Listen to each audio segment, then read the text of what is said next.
ये जीरो है। देखने में तो एकदम एवरेज सीधा साधा बंदा लगता है, लेकिन दुनिया से छिपे उसके कुछ ऐसे काले राज हैं जिन्हें सिर्फ मुट्ठी भर लोग ही जानते हैं। जीरो पर्सन मास्टर्स के एक ऐसे कबीले से ताल्लुक रखता है जिन्होंने जहर के दम पर हत्या करने की कला में महारत हासिल की है। ऐसा जहर जो कोई सबूत नहीं छोड़ता और किसी को कानो कान खबर नहीं होती कि आखिर हुआ क्या। जीरो के लिए इंसान को मारना किसी आम दिन के काम जैसा ही है, और आज उसका मिशन एक ऐसे बिजनेस टाइकून को ठिकाने लगाना है जिसकी अजीबो गरीब शौक है। उसे बॉडी बिल्डर्स पर बैठना पसंद है जब वे चेयर प्लान कर रहे हैं, और वो एक बार में मेरे पिता से भी ज्यादा सिगरेट फूंकता है। ये मोटा आदमी दुनिया का सबसे गिरा हुआ इंसान लगता है जिसे सिर्फ अपने मुनाफे से मतलब है। वाइन परोसते समय वो ह्यूमन चेयर्स में से एक के हाथ का इस्तेमाल सिगरेट बुझाने के लिए करता है। उसका एक पर्सनल वाइन टेस्टर भी है जिसकी जिम्मेदारी यह चेक करना है कि वाइन में जहर तो नहीं, लेकिन टेस्टर का दावा है कि वाइन बेहतरीन क्वालिटी की लग रही है और पीने के लिए एकदम सुरक्षित है। सबको वाइन परोसी जाती है और वो मोटा टाइकून एक बड़ा घूंट लेने से पहले टोस्ट देता है, लेकिन पीते हुए सलाख कोई टाइकून नहीं होता है तो सलाख से बेहतरीन क्वालिटी को बनाने से ही उसे तुरंत एहसास होता है कि कुछ गड़बड़ है। उसका गला पूरी तरह रुंध जाता है और मुंह से खून बहने लगता है। वह सांस लेने के लिए तड़पने लगता है। तुरंत वाइन टेस्टर को पकड़ लिया जाता है और मेज पर पटक दिया जाता है। वह चीखता चिल्लाता है कि वह कसूरवार नहीं है और उसे किसी जहर के बारे में कुछ नहीं पता। असली गुनहगार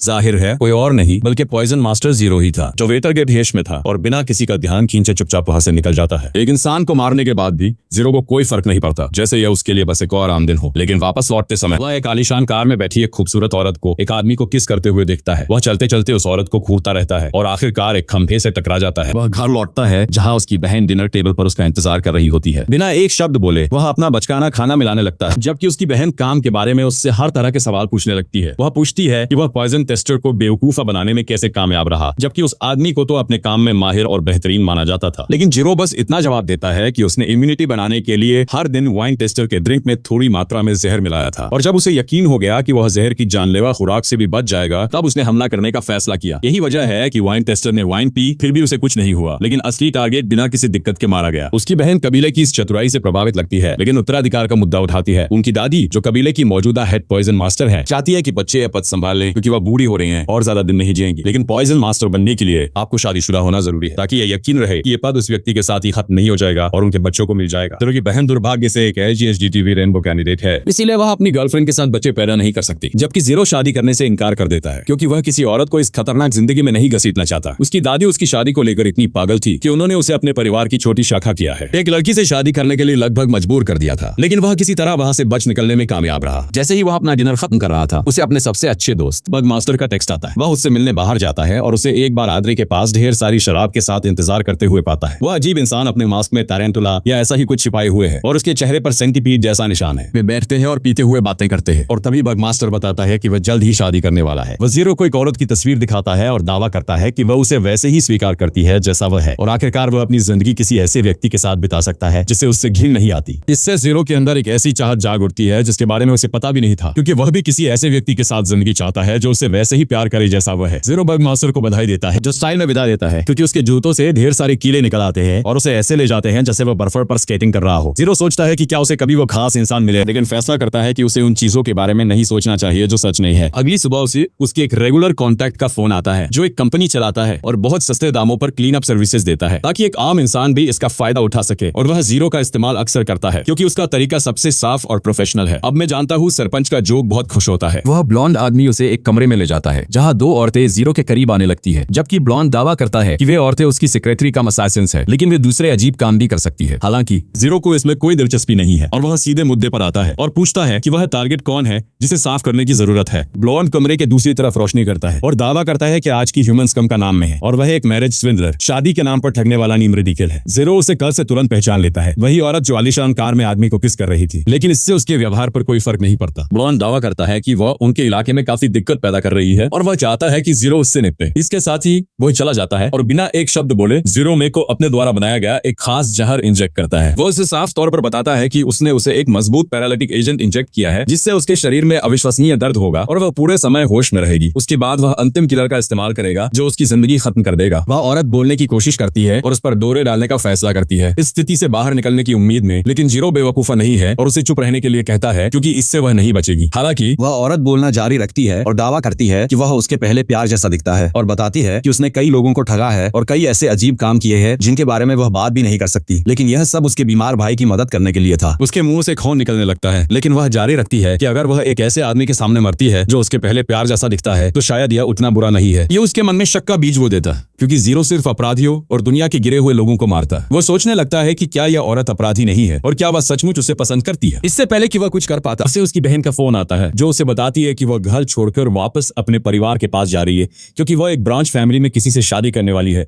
और उनके वंश के लिए एक नया वारिस पैदा करने वाली है। जीरो हैरान रह जाता है और उससे कहता है कि उसे जगह करने में इस प्रॉब्लम की भाषा करने में बेतरिक तौफीक मतलब होता है, ऐसा करने की जरूरत नहीं है। लेकिन उसकी बहन का दावा है कि अगर वह किसी आदमी के साथ रहने से इनकार करती है और जीरो कुंवारा रहता है तो उसका परिवार उनके वंश को बचाने के लिए उसे किसी अजनबी के साथ बच्चे पैदा करने के लिए मजबूर करेगा, चाहे कुछ भी हो। इसलिए उसे पूरा हर शर्तों पर जाना बेहतर है। उसे अपनी गर्लफ्रेंड से ब्रेकअप करना होगा, लेकिन जीरो उसे मना करता है और वह गुस्से में पूछती है कि क्या वह इसके बजाय किसी से शादी करेगा। अभी वह उसे रुकने के लिए कहता है और तुरंत मे की तरफ मुड़ता है और पूछता है कि क्या वह सचमुच उसे पसंद करती है और अगर हाँ तो क्या वह उससे शादी करेगी। तुरंत मे हंसने लगती है, दावा करती है कि वह बस उसके साथ खेल रही थी और चाहत का वह भाव देखना चाहती थी। वह दावा करती है कि एक व्यक्ति जो उसे किसी भी समय मार सकता है वह उसके लिए एक अच्छा मैच नहीं है, जाहिर है। लेकिन जीरो अपना मन बना चुका है और उसके सामने अपना दिल खोल कर रख देता है। दावा करता है कि वह कभी स्कूल या कॉलेज नहीं गया, इसलिए वह कभी किसी से नहीं मिला और चाहे वह कितना भी सिग्मा मेल होने का दिखावा करे, सच तो यह है कि वह किसी भी दूसरे लड़के की तरह है और एक ऐसी प्यार करने वाली औरत चाहता है जो उसकी परवाह करे। वह पूछता है कि क्या वह किसी ऐसे व्यक्ति को खोजने में उसकी मदद करेगी जिससे वह शादी कर सके और परिवार ही देगी। वादा करता है कि अगर वो सहमत हो जाती है तो वो उसे और उसके भाई दोनों को जिंदा रखेगा। ये उलझन में है और खून से लथपथ है। लेकिन इससे पहले कि वो जवाब दे पाती, ब्लॉन्ड अपने गुंडों के साथ कमरे में दाखिल होता है और जीरो को काम खत्म करने के लिए कहता है, साथ ही उनके पास एक वार्निंग शॉट फायर करता है। मैं क्या दावा है कि यह कहानी यही खत्म होती है, लेकिन जीरो जवाब देता है कि वो गलत है और उनकी कहानी यहीं से शुरू होगी। इसके साथ ही वो मुड़ता है और मास्क पहन लेता है, जबकि ब्लॉन्ड और उसके गुंडे सब उस पर गोलियां चलाते हैं। वो एक इंजेक्शन लेता है और तुरंत काली धुंध में गायब हो जाता है, जिससे गुंडे लजन में पड़ जाते हैं। लेकिन जब वे ऊपर देखते हैं तो वो बहुत बड़ी खतरनाक होती है, तो वे उसे ऊपर लटका हुआ पाते हैं क्योंकि वो जहर की शीशियां फेंकता है जो तुरंत अपना काम कर देती है और गुंडों का दम घुटने लगता है और वे जमीन पर बेहोश हो जाते हैं। वह मेरे को बताता है कि ये लोग इससे नहीं मरेंगे और उम्मीद है कि उन्हें इतना सदमा लगेगा कि वे फिर कभी उसके साथ कुछ करने की कोशिश नहीं करेंगे। इसके साथ ही वह अपनी बहन को वापस फोन करता है और उससे कहता है कि उसे अपने गर्लफ्रेंड के साथ ही रहना चाहिए क्योंकि वह अपने लिए पत्नी ढूंढने और परिवार का वंश आगे बढ़ाने जा रहा है। इसके साथ ही वह मेरे को बाहर ले जाता है जो अभी भी पैरालाइज्ड है और सोचता है कि उसे कैसे उठाना है क्योंकि उसने पहले कभी किसी औरत को नहीं छुआ है। लेकिन मैं उसे चिंता न करने के लिए कहती है क्योंकि वह एक लड़का है। ये उसका दिमाग पूरी तरह से घुमा देता है क्योंकि पता चलता है कि मैं असल में एक लड़का है जो मेकअप और कपड़ों का इस्तेमाल करके अपनी मर्जी से औरत या मर्द बन जाता है ताकि वो ज्यादा से ज्यादा लोगों को ठग सके। उस रात वो जीरो की प्रोफाइल बनाता है कि मैं इंतजाम करना, कभी भी देखना, कभी भी जवाब देना, जो अभी भी इस खुलासे से सदमे में है कि उसने कुछ घंटे पहले एक लड़के को शादी के लिए प्रपोज किया था। अगले दिन से जीरो की पत्नी को ढूंढने का सफर शुरू होता है और वे कंपटीशन कम करने के लिए औरतों से मिलने कन्वेंशन में जाने लगते हैं। मैंने भी कन्वेंशन में हिस्सा लिया और लगभग हर एक आदमी को अपनी ओर आकर्षित किया ताकि जीरो को दूसरी असली औरतों से बात करने का प्रयास कर सके, पर्याप्त मौका मिल सके। बस जीरो को स्मार्ट कपड़े पहनना और अच्छी तरह से ग्रूम रहना भी सिखाता है। इसीलिए अगली बार जब वे एक कन्वेंशन में जाते हैं तो जीरो एक औरत के सामने बैठता है, लेकिन वह इतना नर्वस होता है कि वह बस अपना नाम बताता है और यह कि वह हर साल करोड़ों कमाता है। मैं हैरान रह जाता है, लेकिन जीरो का दावा है कि औरतें ऐसे मर्द ढूंढती है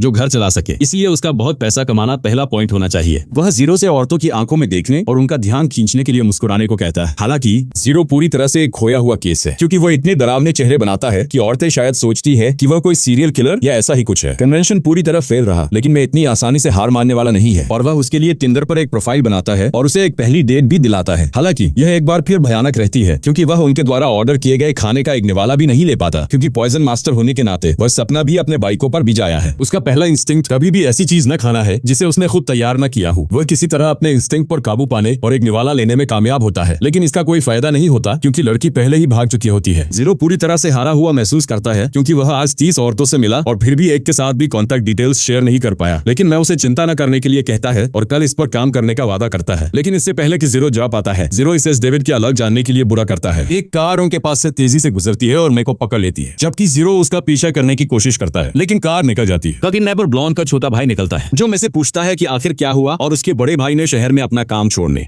और इसके बजाय फैमिली क्लीनिंग बिजनेस में काम करने का फैसला क्यों किया। मैं अपना मुंह बंद रखता है और इसके लिए उसे चेहरे पर लेड पैलेट शर्रे लगता है। वह आदमी उसे और चोट पहुंचाने ही वाला था जब ड्राइवर सड़क के बीच में एक आदमी को खड़ा देखकर चौंक जाता है तो गुंडा ड्राइवर से उसे कुचलने के लिए कहता है, लेकिन वह जीरो निकलता है जो कार को चकमा देता है और अपने सुपर स्ट्रॉन्ग एसिड कॉन्कोक्शन मिश्रण का इस्तेमाल करके कार को सचमुच 2 टुकड़ों में काट देता है जो कंट्रोल खो देती है और पुल से नीचे गिर जाती है, जबकि वह मे को पकड़कर सुरक्षित वापस ले आता है। एक बार जब जीरो मे को वापस अपनी जगह पर ले आता है तो मैं उसे कल ओशनिक आर्ट गैलरी में मिलने के लिए कहता है जो एक क्रूज स्कॉलरशिप पर आयोजित की जाएगी। जीरो कहता है कि यह बहुत अचानक है और मेरे को आर्ट गैलरी देखने के बजाय उसके लिए और लड़कियां ढूंढने पर ध्यान देना चाहिए। हालांकि मैं बहुत सीरियस है और वो जीरो से हर हाल में वहां रहने के लिए कहता है। अगले दिन जीरो समय पर जहाज पर पहुंचता है और मैं फैशनेबल अंदाज में लेट पहुंचता है, ये जानते हुए भी कि वो एक लड़का है। मेरे को इतना अच्छा दिखते देख जीरो के दिल की धड़कन बढ़ जाती है। मैं उसका हाथ पकड़ता है और कहता है कि उन्हें जल्दी करनी चाहिए क्योंकि वे लेट हो गए हैं। लेकिन जीरो घबरा जाता है और उसका हाथ धड़क देता है और उसे बताता है कि किसी को छूने से पहले उसे सहमति की जरूरत है। वैसे भी आर्ट गैलरी के अंदर जाते हैं और जीरो हैरान रह जाता है क्योंकि वो जगह ढेर सारे कपल्स के साथ एक परफेक्ट डेट स्पॉट। वो में से उनके यहाँ होने की वजह पूछता है और वो जवाब देता है कि वे आज एक रिहर्सल डेट करने जा रहे हैं ताकि वो भविष्य में गड़बड़ न करे। जीरो एक जवाब सुनकर हैरान रह जाता है और मैं से बताता है कि भले ही किसी चमत्कार से उसे किसी लड़की का नंबर और डेट मिल जाए, लेकिन वह अंततः सब बर्बाद कर देगा क्योंकि उसे पता ही नहीं है कि औरतों से बात कैसे करते हैं। वे सबसे पहले एक कुत्ते की बकवास पेंटिंग देखते हैं जो शायद किसी नींद में डूबे 2 साल के बच्चे ने बनाई थी और मैं ऐसे बिहेव करता है जैसे यह कोई मास्टरपीस हो। वह जीरो से भी कुछ कहने का आग्रह करता है लेकिन उसे समझ ही नहीं आता कि क्या सोचे। अगला वे एक एब्स्ट्रैक्ट आर्ट देखते हैं और जहां मैं नीले रंग की पसंद की तारीफ करता है, जीरो कलाई से जवाब देता है कि यह आसमान जैसा नीला है। मैं उसे बताता है कि उसे और कॉन्फिडेंट होने की जरूरत है और फिर एक औरत के पोर्ट्रेट की ओर बढ़ता है जिसने बैंगन को इयररिंग्स के रूप में पहना है। मैं कहता है कि वह औरत सचमुच बहुत सुंदर है और जीरो बुदबुदाता है कि मैं ज्यादा सुंदर है। मैं जवाब देता है कि यह बहुत ही चीजी लाइन थी और वह चैट जीपीटी से बेहतर पिकअप लाइंस पूछने के लिए भाग जाता है। मैं शांति से उसके पास आता है और कहता है कि उसे ज्यादा पूछने के लिए भाग जाता है। इंप्रेस करने की जरूरत नहीं है क्योंकि एक अच्छी डेट वो होती है जिसमें दोनों लोग मजा करें। जीरो जवाब देता है कि मजा करना उसके लिए सचमुच बहुत मुश्किल है, लेकिन मैं कहता है कि उसे कोशिश करनी चाहिए। वे जल्द ही गैलरी में अगले आइटम की ओर बढ़ते हैं और ये दुनिया का सबसे पुराना DIY कैंडी का पैकेट है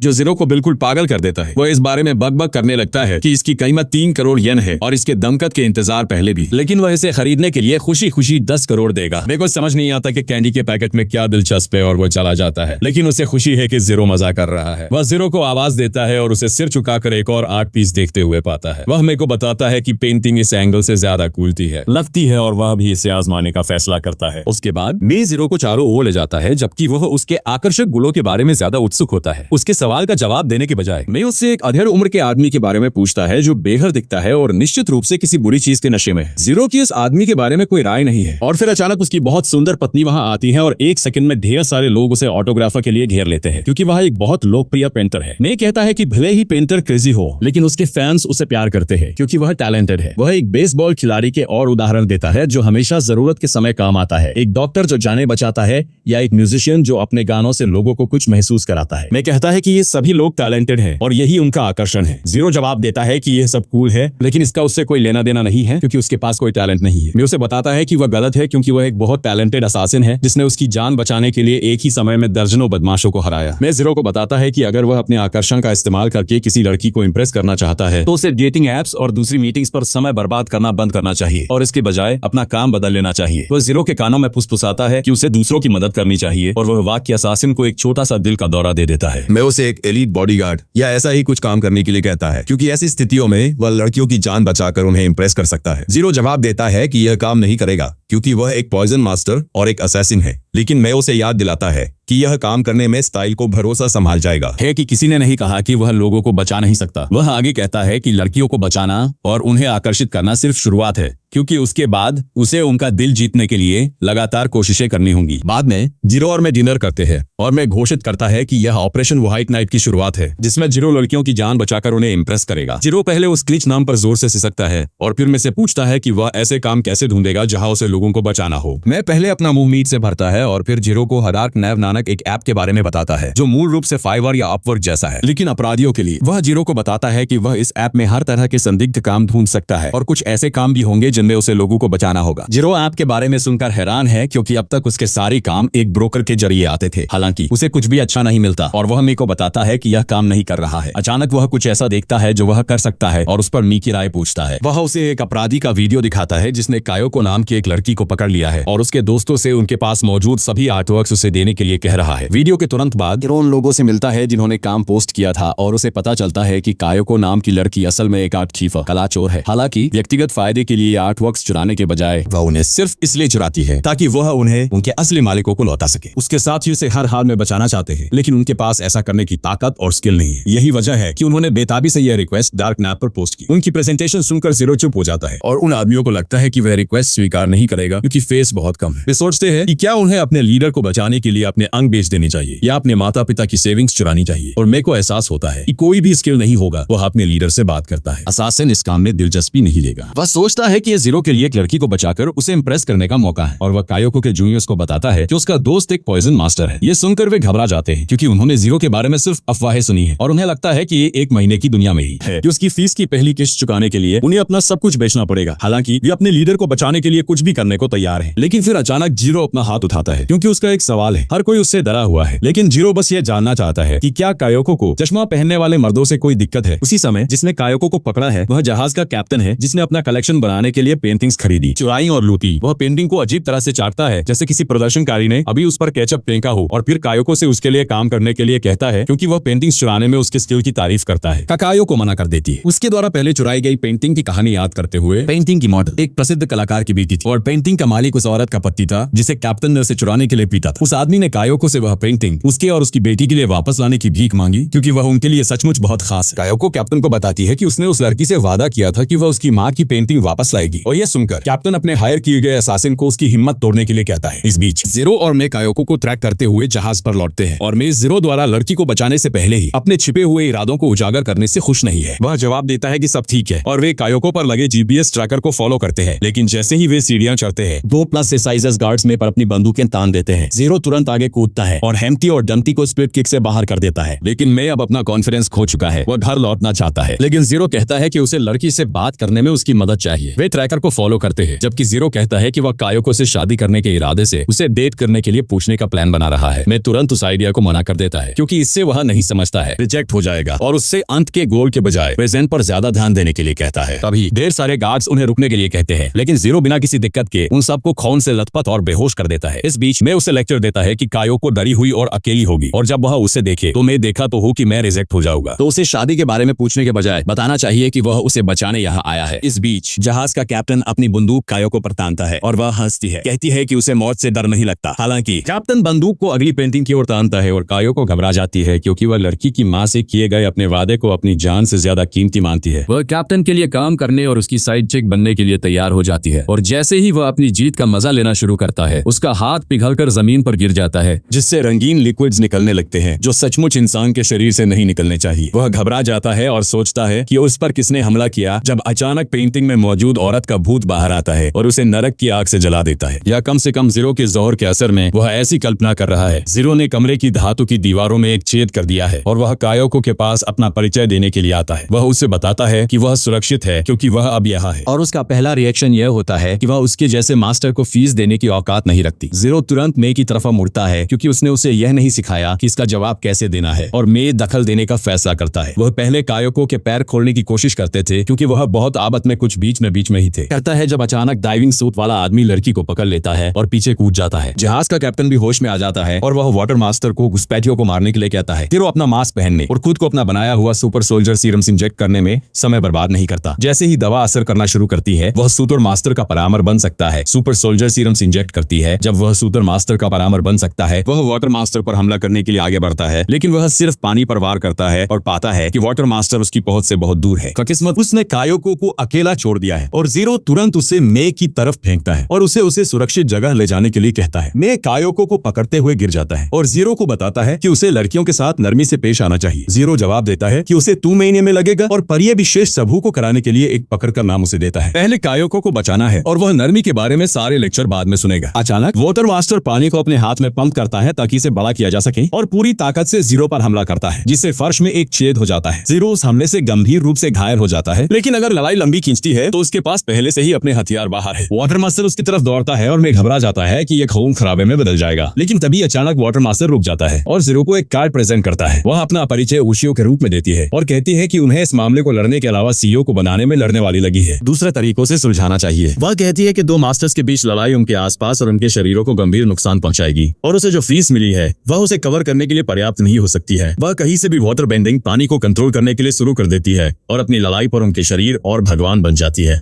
समझाने का एक वैकल्पिक तरीका समझाती है। वह जीरो को बताती है कि उसके क्लाइंट ने उसे जो भुगतान किया है वह उसे एक तरफ हटने और कायोको को पकड़ने देने के लिए उसका 10 गुना भुगतान करेगी। उशियो कहती है कि चूंकि यह बिजनेस है, उसका मानना है कि कोई भी मास्टर अपने नियोक्ताओं के भरोसे से ज्यादा पैसे को अहमियत देगा। वह अपने बिजनेस मॉडल के बारे में बकबक करती रहती है जैसे वह शार्क टैंक में हो और मैं उलझन में है कि क्या हो रहा है। अचानक वह अपने पास पड़ी सुपर सोल्जर सीरम वाली सिरिंज देखता है और नोटिस करता है कि थोड़ी सी दवा अभी भी अंदर। वह इमरजेंसी के मामले में इसे लेने का फैसला करता है, लेकिन जीरो यह देख लेता है और उस पर सिरिंज को न छूने के लिए चिल्लाता है। उशियो को एहसास होता है कि सुपर सोल्जर सीरम एक जानलेवा जहर है और वजह यह है कि यह जीरो को बफा ताकतवर करता है, क्योंकि वह एक मास्टर है जिसके पास एक मॉडिफाइड ब्लड लाइन संशोधित वंश है जो उसे दूसरे इंसानों से अलग बनाता है। वह समझती है कि चूंकि जीरो एक मास्टर है जिसके पास एक त्रबाह में है, पॉइजन मास्टर है, इसलिए वह जहर खाकर कमजोर होने के बजाय मजबूत हो सकता है। वह वाटर मास्टर के रूप में अपनी वाटर बेंडिंग एबिलिटीज को शो ऑफ करना जारी रखती है और दावा करती है कि मॉडिफाइड ब्लड लाइन सचमुच कमाल की है। जीरो जवाब देता है कि उसकी ब्लड लाइन एक अभिशाप है, क्योंकि अगर उसने अपने दुश्मन को खत्म नहीं किया इससे पहले किसी प्रॉब्लम को जहर उसके शरीर पर पूरी तरह काबू पा ले तो वह मर जाएगा। उशियो उसे साफ तौर पर नहीं समझती है और जीरो टिप्पणी करता है कि उसकी वाटर बेंडिंग स्किल्स भी उसकी मॉडिफाइड ब्लड लाइन के कारण ही होंगी। उशियो पुष्टि करती है कि वह अपनी मर्जी से पानी को कंट्रोल कर सकती है और उसका डाइविंग सूट किसी भी तरह के हमले का सामना होता है करने के लिए पर्याप्त मजबूत है। फिर वह जीरो से पूछती है कि क्या वह उसके साथ मामला सुलझाने के लिए तैयार है, लेकिन उसके भाव साफ कर देते हैं कि वह मना करता है। उशियो अचानक गायब हो जाती है और एक ब्लाइंड स्पॉट जहां से न दिखे से उस पर हमला करने की कोशिश करती है, लेकिन जीरो उस हमले को पढ़ लेता है और उसे घूसा मारता है। हालांकि वह सिर्फ पानी पर वार करता है और उशियो उस पर एक हाई प्रेशर वाटर बुलेट चलाती है जिसे वह मुश्किल से चकमा दे पाता है। उसे एहसास होता है कि अगर उन गोलियों में से एक भी उसे लग गई तो वह खत्म है, लेकिन उशियो उसे अभी जाने देने का प्लान नहीं बनाती है। वह कहती है कि पॉइजन फैमिली इंडस्ट्री के टॉप 5 फैमिलीज में से एक है और उसे एक लड़की के लिए अपनी जान जोखिम में डालने के बजाय अपनी नेटवर्थ बढ़ाने के लिए बेहतर फैसले लेने चाहिए। वो बेतरतीब ढंग से पानी के शॉट्स मारना शुरू कर देती है और जीरो उसी के पार जुमान मैंसिन से बचाने के प्रकार सबको चकमा देता है। उशियो उससे पूछती है कि क्या कायोको उसके लिए एक क्लाइंट है या वह उसके साथ रोमांटिक रूप से जुड़ा हुआ है, लेकिन जीरो केवल उसके हमलों को चकमा देने पर ध्यान केंद्रित करता है और फिर उस पर एक छोटा ब्लेड फेंकता है जो उसके ग्लव्स काट देता है। वह उसे बताती है कि इस लेवल का हमला कुछ नहीं करेगा, लेकिन फिर अचानक उसका ग्लव फट जाता है। इससे पहले कि उसे एहसास हो कि क्या हो रहा है, जीरो अंदर दौड़ता है और उसके हेलमेट पर घूसा मारता है और फिर एक जोरदार किक के साथ उसे खत्म करने की कोशिश करता है। उसी उसे चकमा देती है और पानी के जेट्स के साथ खुद को दूर धकेलती है, लेकिन जीरो पकड़ लेता है और एक और जोरदार घूसे से उसका हेलमेट तोड़ देता है। फिर वो वाटर मास्टर को बताता है कि कायोको अभी उसके लिए सिर्फ वो एक अजनबी है, लेकिन एक दिन से रुकावट पर चला जाता है। वो उसके लिए बहुत मायने रख सकती है। वो उसे बताता है कि वो जो कुछ भी कहता है वो उसे बकवास लग रहा होगा, लेकिन वह सफल बिजनेस पर एक सामान्य प्यार करने वाले परिवार को किसी भी दिन तरजीह देगा, क्योंकि वो हमेशा अकेला रहा है। जीरो याद करता है कि कैसे एक प्यार करने वाले परिवार का उसका एकमात्र विचार उसके ट्रेनिंग एरिया में बड़ी स्क्रीन के माध्यम से था।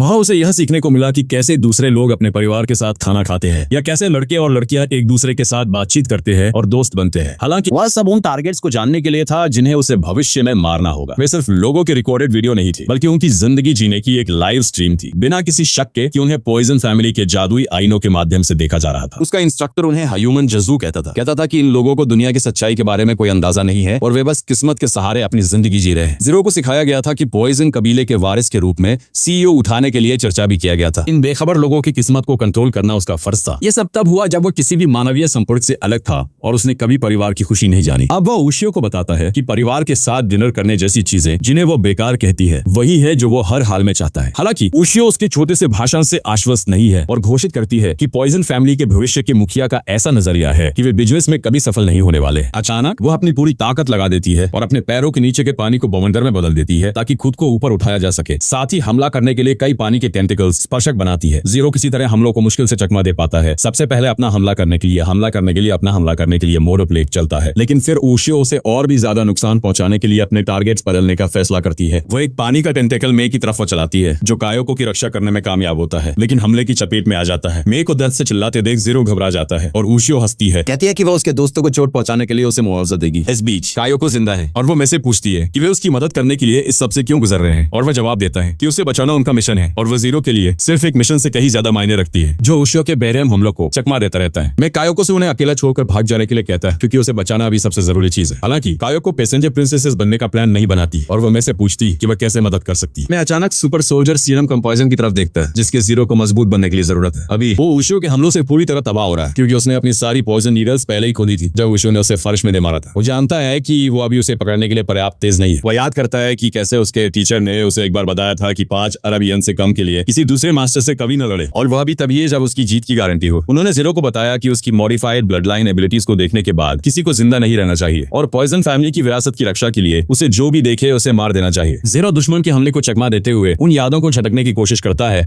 जब अचानक कायोको उस पर कूद पड़ती है और उसके फेफड़ों से हवा निकाल देती है। जीरो उससे पूछता है कि जब उसे भागना चाहिए था तो वह उसके ऊपर आखिर क्या कर रही है और कायोको जवाब देती है कि हडेमसेल इन डिस्ट्रेस से संकट में फंसी अबर बॉक्स की तरह बचाया जाना उसका स्टाइल नहीं है, इसलिए वह इस लड़ाई को जीतने में उसकी मदद करने जा रही है। वह उसे पॉइजन सिरिंज दिखाती है जिसकी उसे जरूरत है और जीरो उसका हाथ देखकर हैरान रह जाता है जो उसके जहर से पहले ही डैमेज हो चुका है। इससे पहले कि कायोको उसे खास स्टेरॉइड दे पाती है, लेकिन उसके सहारे से मेन फोन का मोदा शम गया। उशी उससे अपने पानी के टेंटेकल से पकड़ लेती है और एक मास्टर की मदद करने की उसकी बेवकूफी पर हंसती है। वो जीरो से पूछती है कि किसी ऐसे व्यक्ति के लिए अपनी जान जोखिम में डालना कैसा लगता है जो बचने के लिए बहुत बेवकूफ है, लेकिन जीरो उठता है और किसी दूसरी लड़की के बजाय कायोको के साथ उसकी सेटिंग कराने के लिए मेरे को धन्यवाद देता है। उशी उसके हाथ में गए थे और वो जो बिस से रख रहे थे। सिरिंज नोटिस करती है और घबरा जाती है, लेकिन वो तुरंत उसे इसे गिराने का आदेश देती है वरना वो कायोको के फेफड़ों को पानी से भर देगी। जीरो वैसा ही करता है जैसा वो कहती है और सिरिंज गिरा देता है, लेकिन उशियो के झटके के लिए यह खाली है और सुई गायब है। जीरो अचानक बिजली की तेज गति से उसकी तरफ दौड़ता है और अगली चीज जो उसे पता चलती है वो उसके पीछे है। वह जहर की सुई उसके गले पर रखता है और उशियो घबरा जाती है क्योंकि वह उसके जहर के कारण पानी को कंट्रोल करने की अपनी एबिलिटी खो देती है। उसका डाइविंग सूट फट जाता है जिससे अंदर जमा सारा पानी निकल जाता है और इसी बीच वह जीरो ट्रांसमीटर का सुई आधा पर ली गई। जीरो कायोको को स्टाइल में बचाता है। वो हुशियो को बताता है कि वह अपने काम में काफी अच्छी है, इसीलिए अगली बार जब उसका टॉयलेट ब्लॉक होगा तो वह जानती है कि किसे बुलाना है। हालांकि यह महसूस करने पर वह घबराने लगता है कि उसका हाथ ऐसी जगह है जहां उस पर हैरासमेंट उत्पीड़न का मुकदमा चलाया जा सकता है और वह तुरंत सलाह के लिए मे की तरफ मुड़ता है। उसी समय हुशियो को लगता है जैसे उसका पूरा शरीर जल रहा है, लेकिन फिर अचानक जीरो उसका हाथ पकड़ता है और वह बिल्कुल ठीक महसूस करती है। वह उसके चेहरे के निशानों को देखता है और महसूस करता है कि उसे साफ हवा से एलर्जी है और शायद उसे किसी दक्षिण पूर्व एशियाई देश में मिलने से मिंग कैसे पड़ती है। उसके बाद वह पूरा करता है चले जाना चाहिए। उसे यह भी पता चलता है कि वो पूरे समय पानी के अंदर रहती है ताकि उसकी स्किन हवा के संपर्क में ना आए, क्योंकि उसने पॉइजन मास्टर की लाइब्रेरी में यह पढ़ा था। जीरो उशियो को बताता है कि उसने उसकी एलर्जी को कंट्रोल में रखने के लिए एक खास क्रीम तैयार की है और वो इससे हैरान रह जाती है। वो पूछती है कि क्या वो उस पर दया दिखा रहा है, लेकिन जीरो जवाब देता है कि वो उसे हराकर और फिर उसकी हालत ठीक करके बस अपना दबदबा कायम कर रहा है, क्योंकि उसके जैसी बिजनेस वुमन जान जाएगी कि भविष्य में उससे पंगा नहीं लेना है। उसके बाद कायोको पेंटिंग्स अब कर लेती है, जबकि जीरो में जहाज के कैप्टन का सामना करते हैं जो घुटनों के बल गिर जाता है और रहम की भीख मांगता है। जीरो का भम वाला जहर अभी भी असर में है और वो आदमी में को पेंटिंग वाली औरत के रूप में देखता है, उसके पैर चाटता है और वादा करता है कि वो ऐसा फिर कभी नहीं करेगा। मैं उसे कानूनी रूप से कला हासिल करने पर ध्यान केंद्रित करने के लिए कहता है, जबकि जीरो भी उसे छोड़ने का फैसला करता है। ये सब उशियो के लिए अविश्वसनीय है, जिसका मानना है कि मास्टर्स को उनके राज जानने वाले किसी भी व्यक्ति को मार देना चाहिए, लेकिन जीरो उसे बताता है कि जब तक कैप्टन अच्छी जिंदगी जीता रहता है उसे मारने की कोई परवाह नहीं है। तकायो को भी पेंटिंग को लपेटना खत्म करती है और कहती है कि वह फिर कभी किसी को उसे पकड़ने नहीं देगी। वह जीरो और मे को धन्यवाद देती है और उन्हें घर ले जाने का ऑफर देती है, जिसका उन्हें कुछ ही मिनटों में बिल्कुल अफसोस होता है क्योंकि उन्हें कायोको की पावर के साथ ले गई है। शार्क पर लटकना पड़ता है जो उन्हें पानी के जरिए खींचती है। उसके बाद कायोको पेंटिंग को उनके असली मालिकों को लौटा देती है और हर कोई इससे बहुत खुश होता है। जीरो और मैं कायोको के ठिकाने पर है और जब हर कोई इमोशनल होता है, जीरो एक कोने में कैंडी मिला रहा होता है। मैं उसे बताता है कि लड़की उसे धन्यवाद देना चाहती है, लेकिन वह घबरा जाता है क्योंकि उसे आभार प्राप्त करने की आदत नहीं है। मैं उसे बड़ी स्क्रीन के सामने धकेलता है और लड़की उसे अपनी माँ को बचाने के लिए धन्यवाद देती है। कायोको आगे कहती है कि जब उसने सुना कि जीरो एक मास्टर है तो उसने सोचा कि वह एक बहुत बुरा आदमी होगा, लेकिन वह एक अपवाद निकला। जीरो पहले से ही इससे दंग है और फिर मैं भी उसे धन्यवाद देता है क्योंकि उसके भाई का आखिरकार वह जीवन रक्षक ऑपरेशन हो गया जिसे उसने फोन किया था। वह जीरो को बताता है कि उसकी वजह से बहुत से लोग खुश हैं और वह एक अद्भुत इंसान है। यह सुनकर जीरो इमोशनल हो गई है और उन भावनाओं को टॉयलेट साफ करके बाहर निकालने का फैसला करता है। जब कायोको उसे रोकती है और उसके पेमेंट के बारे में पूछती है क्योंकि वह निश्चित रूप से इसे अफोर्ड नहीं कर सकती। वो पूछती है कि क्या वह इसके बजाय किसी और चीज से भुगतान कर सकती है और जीरो का दिमाग चकरा जाता है क्योंकि वो उससे शादी करने और उसके बच्चे भी मल्टीनेशनल कॉर्पोरेशन को ले लेता है। ऐसा करने के लिए पूछने के बारे में सोचता है। किस्मत से मैं दखल देता है और सुझाव देता है कि उन तीनों को पार्टी करने बाहर जाना चाहिए। हालांकि पार्टी के दिन जीरो और कायोको अकेले होते हैं और वह घबरा जाता है, सोचता है कि मेरे को इतनी देर क्यों लग रही है, मैं बस कोने के आसपास है। उन पर जासूसी कर रहा है ताकि यह सुनिश्चित हो सके कि जीरो की पहली डेट परफेक्ट हो। मैं उसे टेक्स्ट करता है कि वह अभी दूसरी डेट पर है और उसे शुभकामनाएं देता है, लेकिन इससे जीरो और भी ज्यादा घबरा जाता है। कायोको जल्द ही उसे अपनी पसंदीदा जगहों में से एक शार्क थीम वाले बार में ले जाती है जिसकी जीरो को बिल्कुल उम्मीद नहीं थी। वहाँ के सभी लोग शार्क के दीवाने हैं और वो सोचता है कि क्या वो सचमुच उनके बीच फिट हो सकता है, भले ही वो दिखावा करने की अपनी पूरी कोशिश करे। मैं भी बार में है, उन पर नजर रखने की कोशिश कर रहा है। जैसे ही जीरो और कायोको बात करने के लिए बैठते हैं, वो सोचता है कायोको इस जीरो की आवाज में मैं आखिरी दिन पहले कायोको करने के लिए बैठते हैं। जीरो लगभग मैं को नोटिस कर लेता है जो छिप जाता है और उन्हें देखता रहता है। वह पाता है कि जीरो अवाक है और चाहता है कि उसे याद रहे कि जब उसके पास कहने के लिए कुछ ना हो तो उसे अपनी डेड के कपड़ों या ज्वेलरी की तारीफ करनी चाहिए। मैं बहुत सारी अच्छी चीजें देख सकता है जो कायोको पहने हुए हैं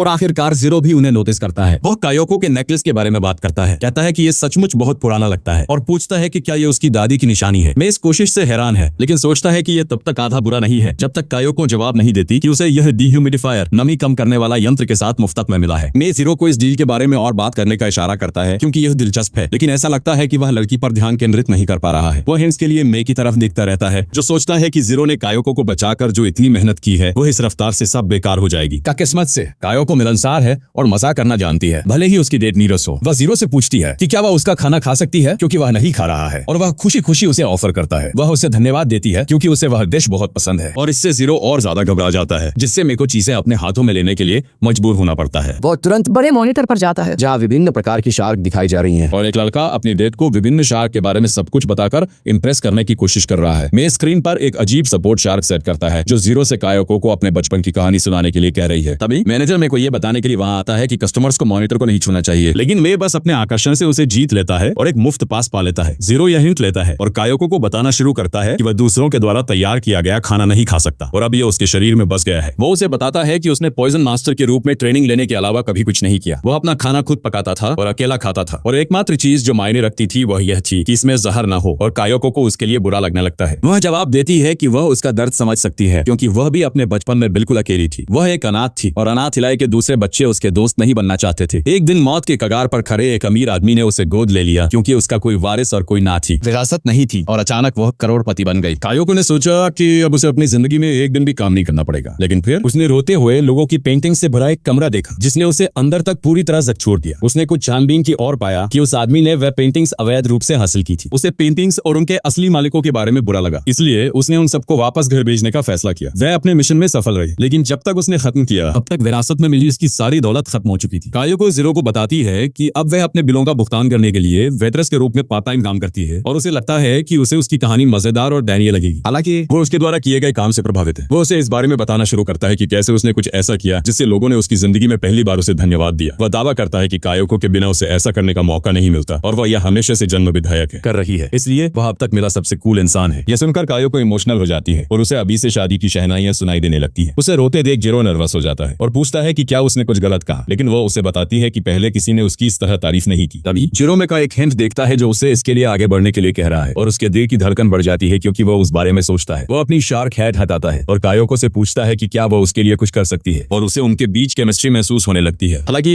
जीरो बस उससे उसका दोस्त बनने के लिए पूछता है, और मैं तबाह हो जाता है कि उसने एक बब्बरी आकर्षक लड़कों को पटाने और अपना मिशन पूरा करने का परफेक्ट मौका खो दिया। यहाँ तक कि कायोको भी निराश है क्योंकि वह उम्मीद कर रही थी कि वह उसे डेट के लिए पूछेगा और वह निश्चित रूप से हाँ कहेगी। जीरो जवाब देता है कि वह उसे प्रपोज भी करना चाहता था, लेकिन फिर उसे एहसास हुआ कि वे एक दूसरे के बारे में कुछ नहीं जानते। वह जानता है कि उसने पहले उस पर अच्छा इंप्रेशन जमाया था, लेकिन वह अभी तक उसका काला पक्ष नहीं जानती है। उसे लगता है कि अगर उसे उसके द्वारा किए गए बुरे कामों के बारे में पता चला तो वह उसे रिजेक्ट कर देगी। यही वजह है कि वह पहले उसका दोस्त बनना चाहता है ताकि वे एक दूसरे के बारे में जानने में अपना समय ले सके, और एक बार जब वे इस बारे में यकीन कर ले तो वह उससे खुशी खुशी शादी करना चाहता है। ये सुनकर कायोको और मैं दोनों हैरान रह जाते हैं, और कायोको हंसते हुए कहती है कि उसे कभी उम्मीद नहीं थी कि जीरो इतना सिंसियर निष्ठावान होगा, और उसे चेतावनी देती है कि उसका दिल जीतना आसान नहीं होगा, और फिर कहती है कि उसने सोचा था कि वो मेरे को डेट कर रहा है। जीरो जवाब देता है कि मैं बस उसका डेटिंग एडवाइजर है, और ये सुनकर कायोको थोड़ा रिलैक्स महसूस करती है। बाद में जीरो कायोको को उसकी कार तक छोड़ता है जबकि वह अपनी फ्रेंड लिस्ट में दूसरी एंट्री को देखता है। कायोको उसे बताती है कि चूंकि वह दूसरों का बनाया हुआ खाना नहीं खा सकता, इसलिए उसे अगली डेट पर उनके लिए लंच बनाना चाहिए, और यह सुनकर वह थोड़ा शर्मा जाता है। कायोको इसके साथ चली जाती है, और तभी मैं उसे यह बताने आता है कि उसे उसके लिए एक और काम मिला है जो उशियो की बेटी का बॉडीगार्ड बनना है। ये सुनकर जीरो घबरा जाता है और कहता है कि यह धोखा होगा, लेकिन मैं उसे याद दिलाता है कि वह और कायोको बस दोस्त है और वह एकमात्र औरत है जिसे वह जानता है, इसलिए यह जरूरी है कि वह औरतों के साथ बातचीत करे। मैं उसे बताता है कि लड़कियों और खुद को जानने के लिए उसे अलग अलग लड़कियों से बात करने की जरूरत है, और फिर वह अपने लिए सबसे अच्छा पार्टनर ढूंढ सकता है। अगले दिन जीरो अपने क्लाइंट की रक्षा करने के लिए कॉलेज फ्रेशर वेलकम पार्टी में है जो सीनियर पर स्टार्ट करता है, और वह पूरी तरह से अजीब महसूस करता है। उसने कॉलेज स्टूडेंट्स के पार्टी करने और पीने बाहर जाने के बारे में ही सुना है, लेकिन इसे खुद देखना उसे सचमुच असहज कर देता है। इस बीच श्यूरी नाम की लड़की जिसे उसे प्रोटेक्ट करने के लिए हायर किया गया है अपने ड्रिंक के साथ एक कोने में अकेली बैठी है। जैसे ही सीनियर सबको इकट्ठा होने के लिए बुलाते हैं, श्यूरी घुटनों के बल रेंगते हुए उन तक पहुंचती है, लेकिन उनके साथ जुड़ने की हिम्मत न होने के कारण वापस लौट आती है। जैसे ही वह वापस अपनी जगह रेंग रही होती है, कानून राजस्थानी खेलने के लिए जाना कुछ भी नहीं है। दो सीनियर्स उससे बात करने के लिए उसके पास आती है। वे पूछती हैं कि क्या वह मजा कर रही है, लेकिन श्यूरी अचानक फूट फूट कर रोने लगती है। उन्हें बताती है कि वह अपनी जिंदगी का सबसे अच्छा समय बिता रही है, और लड़कियां तुरंत चली जाती है इससे पहले कि कोई उन पर बुलिंग सताने का आरोप लगाए। श्यूरी बस अपनी यूनिकॉर्न हुडी को अपने चेहरे पर खींच लेती है क्योंकि उसे कुछ मिलनसार सीनियर से बात करने का मौका गंवाने का अफसोस है, जबकि जीरो बस उसे देखता रहता है और याद करता है कि उसे यह काम कैसे मिला। पिछले दिन वह कंपनी हेडक्वार्टर गया था, जहां सीईओ को हर किसी को एलएफडीओ पर उठान करने में ज्यादा दिलचस्पी थी, बजाय इसके कि सीईओ जो कुछ भी करते हैं। लंगोट पहने बॉडी बिल्डर ने जीरो, मैं और शियोरी को उठाया क्योंकि उसने खुलासा किया कि वह उसका भाई था, जो शियोरी का डैड भी था, जिसने इस कंपनी को शुरू से बनाया था। पिछले साल उनका निधन हो गया और उनकी वसीयत के अनुसार उनका पर मंदिर मजबूत होता था। शियोरी को यह पूरी चीज विरासत में मिलने वाली है। हालांकि उसकी बड़ी बहन को यह आइडिया पसंद नहीं है और वह कंपनी को अपना दावा करने के लिए वह सब कुछ कर रही है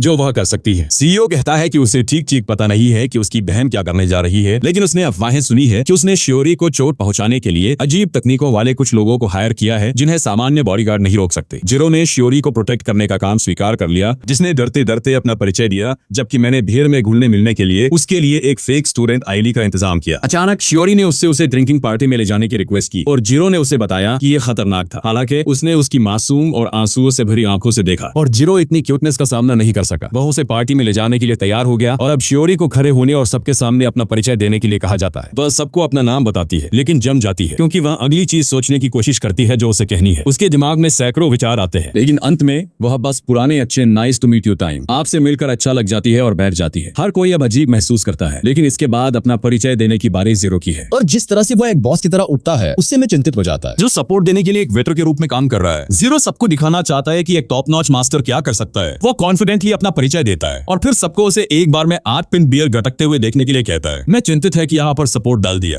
काम नहीं करेगा। लेकिन जीरो एक चैंपियन की तरह सारी 8 बियर्स गटक जाता है, लेकिन वह अभी खत्म नहीं हुआ है। जैसे ही वह अपना मुंह पकड़ता है और इधर उधर तड़पता है, हर कोई चिंतित हो जाता है और एक लड़का लगभग 911 इमरजेंसी नंबर पर कॉल कर देता है। हालांकि जीरो अपनी ट्रिक का अगला हिस्सा उजागर करने का इंतजार कर रहा था, जो कि सारी बियर को जेली के रूप में बाहर उगलना, क्योंकि उसने पानी सोखने वाले पॉलीमर का इस्तेमाल किया था। वो कॉन्फिडेंट है कि लोग इस ट्रिक को देखकर पागल हो जाएंगे, लेकिन वे बस घिन महसूस करते हैं और अपने अगले टारगेट की ओर बढ़ जाते हैं, जो अपनी मेडिटेशन प्लेलिस्ट के साथ एक मेडिटेशन ब्रो है। वह उठता है और अपना परिचय नारुको के रूप में देने से पहले एक पोज देता है। सीनियर उससे उन्हें और बताने के लिए कहता है, लेकिन नारुको कहता है कि वह सब कुछ भूल गया, क्योंकि मायने ये रखता है कि उसे यहाँ उन सबसे मिलने का मौका मिला, बस ऐसा करके उसे बनने का मौका मिला। वह इलाके की सारी पब्लिसिंग को अपनी ओर खींच लेता है और जीरो को लगता है कि इस लड़के में निश्चित रूप से कुछ गड़बड़ है। बाद में जीरो ने और शियोरी वापस घर चलते हैं और जीरो अचानक शियोरी से पूछता है कि उसने खुद को पार्टी में जाने के लिए मजबूर क्यों किया। वह सोचता है कि वह भविष्य में अपनी कंपनी सुचारू रूप से चलाने के लिए अपनी कम्युनिकेशन की दिक्कतों को सुधारना चाहती है, लेकिन उसे लगता है कि इसे करने के बेहतर तरीके हैं। शियोरी ये सुनकर सचेत हो जाती है और जीरो को बताती है कि वह जो सोचता है वैसा नहीं है, वह बस ग्रुप का हिस्सा बनना चाहती है। वह जीरो को बताती है कि जब उसके डैड मौत की कगार पर थे तो उन्होंने उसे बताया था कि वह इस बात पर बहुत ध्यान देती है कि लोग क्या सोचते हैं और उसकी जिंदगी बहुत बेहतर होगी अगर वह उन सब चीजों को बाहर निकाल दे जो उसने अपने दिमाग में भर रखी है। उन्होंने उसे दूसरे लोगों की कंपनी का मजा लेने के लिए कहा और फिर शांति से गुजर गए और तब से उनके शब्द उसके दिमाग में छप गए हैं। शियोरी रोने लगती है, कहती है कि वह नहीं कर सकती जो उसके डैड चाहते थे। वह इस बारे में बात करती है कि कैसे उसका दिमाग कहने वाली चीजों से भर गया था, लेकिन अंत में वह ऐसा नहीं कर सकी। वह जानती है कि उसे बस पहला कदम उठाना है और बाकी सब कुछ ठीक हो जाएगा, लेकिन उसके दिमाग का एक छोटा सा हिस्सा चिंता करता है कि लोग उसे पसंद नहीं करेंगे। शियोरी कहती है कि वह दूसरे लोगों के साथ बातचीत करने के लिए नहीं बनी है और उसने अपने डैड से भी ज्यादा बात नहीं की इससे पहले कि वह मौत की कगार पर थे। उसे समझ नहीं आता कि उनके लिए मैं और बेटे मानफी को दूसरे लोगों को जानने से पहले भी हर बातों ने उन्हें मौत के साथ करनी है। उन्होंने उसे अपना उत्तराधिकारी क्यों नामित किया जब इस पद के लिए बेहतर उम्मीदवार थे। वह घोषित करती है कि वह बेहतर बनना चाहती है ताकि वह अब उन चीजों को कहने से न डरे जो उसके दिमाग में आती है, और यही वजह है कि वह इस पार्टी में आना चाहती थी। जीरो उसे हकीकत दिखाता है और याद दिलाता है कि कोई उसे मारने के लिए बाहर है और मैं उसे इतना जरा देखे कि वह मेरे साथ होगा। असंवेदनशील होने के लिए डांटता है। हालांकि जीरो शियोरी को बताना चाहता है कि अगर वह सचमुच कहीं जाना चाहती है तो वह उसे नहीं रोकेगा, क्योंकि वह कॉन्फिडेंट है कि वह किसी भी परिस्थिति में उसे प्रोटेक्ट कर सकता है। इस बीच मेडिटेशन ब्रो नारुको शियोरी की चाची द्वारा हायर किया गया असासिन निकलता है और वह उन्हें रिपोर्ट करने के लिए कॉल करता है कि शियोरी का बॉडीगार्ड काफी स्किल्ड है। हालांकि उसका मैसेज नहीं पहुंचता क्योंकि वह अपना फोन चार्ज करना भूल गया। कुछ हफ्तों बाद नारुको मामले के बारे में विस्तार से बताने के लिए शियोरी की चाची के पास जाता है और पता चलता है कि वह न केवल उसकी बॉस है बल्कि उसकी शुगर ग्रैनी अमीर बूढ़ी औरत जो युवा साथी रखती है भी है। वह बूढ़ी औरत नारुको को मसाज देती है क्योंकि वह उस पर चिल्लाती है कि उसे हायर किए हुए 1 महीना हो गया है और उसने अभी तक कोई रिजल्ट नहीं दिखाया है। वह उससे पूछती है कि वह शियोरी को खत्म करने का प्लान कब बनाता है और नारुको शांति से उसे बताता है कि समय अभी सही नहीं है। वह बूढ़ी औरत यह सुनकर खुश नहीं है और वह नारुको पर चिल्लाती है, उसे उसके पैसे बर्बाद करना बंद करने के लिए कहती है। हालांकि वह नारुको के पूरे सामान में तबाया डोमिनेटिंग में किसी पतिजा में स्रपांसी तो बिठाती है और उसके लिए आने वाली पवाद के बारे में अगले ही पल वह चुप हो जाती है, जैसे कि वह हिप्नोटाइज्ड सम्मोहित हो। उसका टोन अचानक बदल जाता है और वह कहती है कि शियोरी का बॉडीगार्ड अच्छा हो सकता है, लेकिन नारुको एक मास्टर है और कोई उसे हरा नहीं सकता। नारुको पुष्टि करता है है और उसे बताता है कि वह काम पूरा करेगा जिसके लिए उसने उसे हायर किया है। वह बुरी औरत उसे या तो श्यूरी को कंपनी के उत्तराधिकारी का पद ठुकराने के लिए मजबूर करने या उसे जल्द ही उसके साथ खड़ी हो सकती है। परलोक भेजने के लिए कहती है। अगले दिन जीरो और मैं हमेशा की तरह श्यूरी के साथ क्लासेस अटेंड करते हैं और मैं उसे बताता है कि उसे नोट्स बनाने की जरूरत नहीं है क्योंकि वह असली स्टूडेंट नहीं है। हालांकि जीरो उसे बताता है कि यह सब उसके लिए बहुत नया और रोमांचक है और वह एक स्टूडेंट के रूप में मजा कर रहा है। अचानक प्रोफेसर उसके ग्रुप से बाजवार के एक खास प्रोडक्ट के बारे में एक सवाल पूछते हैं और जीरो उन्हें एक परफेक्ट जवाब देता है, जबकि इम्प्रेस्ड प्रोफेसर जीरो के साथ नर्ड आउट पूरी तरह से शामिल हो नॉव डॉक्टर करने का फैसला करते हैं। नारुको बिल्डिंग की छत पर कुछ अजीब मेडिटेशन और योगा की प्रैक्टिस कर रहा है जिसमें तेज वाइब्रेशंस कंपन पैदा करने के लिए अपने पेट को फुलाना और सिकाइडना शामिल है जो स्टील के पाइप्स को तोड़ सकती है। क्लास में वापस जीरो को अचानक लगता है जैसे वो अपना बैलेंस खो रहा है और अगले ही पल हर कोई एक जबरदस्त प्रेशर से नीचे धकेल दिया जाता है। उसे एहसास होता है कि असासिन आखिरकार अपनी चाल चल रहा है और चूंकि वह उसे श्योरी से अलग नहीं कर सकता, वह हमें एहसास होता है कि वह अक्सर प्रेशर बनेंगे, इसलिए वह एक साथ सब पर हमला कर रहा है। जीरो चारों ओर देखता है और पाता है कि हमला क्लासरूम के बाहर से आ रहा है जो उसे असंभव लगता है क्योंकि वह हमेशा यह सुनिश्चित करता है कि हमला करने के लिए किसी के पास नजर की साफ रेखा न हो। वह अपनी जेब से अपना सुपर सोल्जर सीरम निकालता है जब अचानक हॉल की कांच की खिड़कियां टूट जाती है और फिर छत भी ढह जाती है। जीरो नोटिस करता है कि कुछ मलबा श्योरी पर गिरने वाला है, इसलिए वह जल्दी से खुद को सुपर सोल्जर सीरम इंजेक्ट करता है और उसे बचाता है। कुछ सेकंड के बाद पूरा कमरा मलबे से ढक जाता है और जीरो यह ढूंढने के लिए चारों ओर देखता है कि इस आपदा की वजह क्या हो सकती है। वह यकीन करता है कि एक विस्फोटक गैस इतने खुले वातावरण में काम नहीं करेगी और केवल एक ही दूसरी चीज है जो ऐसा कर सकती है। उसे पता चलता है कि इसके पीछे साउंड मास्टर है क्योंकि केवल वही इतनी लंबी दूरी से इतना ताकतवर और सटीक हमला कर सकता है। उसी समय नारुको ने जीरो को अपने शरीर में खास दवा इंजेक्ट करते हुए भी देखा है जिसने उसे सुपर ह्यूमन ताकत और स्पीड दी। दोनों मास्टर्स को एहसास होता है कि वे किससे निपट रहे हैं और वे एक दूसरे का सामना करने के लिए अलौकिक छिपे तौर पर एक्साइटेड है। बाद में जीरो श्योरी के चाचा को हमले के बारे में बताने के लिए कॉल करता है और यह है कि उनकी भतीजी सुरक्षित है। वह श्योरी को बताता है कि उन्हें छिप जाना चाहिए क्योंकि उसकी जान पर और हमले होंगे, लेकिन वह एक कैंपिंग ट्रिप के पोस्टर को घूरती रहती है जो अगले दिन आयोजित की जाने वाली है। मैं जीरो से पूछता है कि क्या उन्हें कैंपिंग ट्रिप छोड़ देनी चाहिए, लेकिन वह फैसला श्योरी पर छोड़ देता है जो बदले में मदद के लिए अपने चाचा के पास जाती है। मिस्टर बम वर्कआउट करते रहते हैं क्योंकि वह श्योरी को ट्रिप पर जाने के लिए कहते हैं क्योंकि वह जानते हैं कि वह इसके लिए कितना इंतजार कर रही थी। वह चाहते हैं कि वह कॉलेज में दोस्त बनाए और उसे बताते हैं कि जीरो और मैं उसे किसी भी खतरे से सुरक्षित नहीं करता रखेंगे। अगले दिन जीरो और मैं के साथ श्योरी एक्साइटेड होकर ट्रिप के लिए निकलती है, यह महसूस किए बिना कि उसके चाचा ने उसे आगे बढ़ने की परमिशन इसलिए दी क्योंकि वह नारुको द्वारा हिप्नोटाइज्ड थे। बाद में जीरो और अन्य लोग बस में है और वह श्योरी के पास बैठता है जो शांति से सो रही है। जीरो को एहसास होता है कि श्योरी अपने घर पर भी सुरक्षित नहीं है, इसलिए उन्हें उसे वह करने देना चाहिए जो वह चाहती है। उसे इस बारे में कोई अंदाजा नहीं है कि साउंड मास्टर कब हमला करेगा, इसलिए वह पूरे समय अलर्ट रहना चाहता है और अगली बार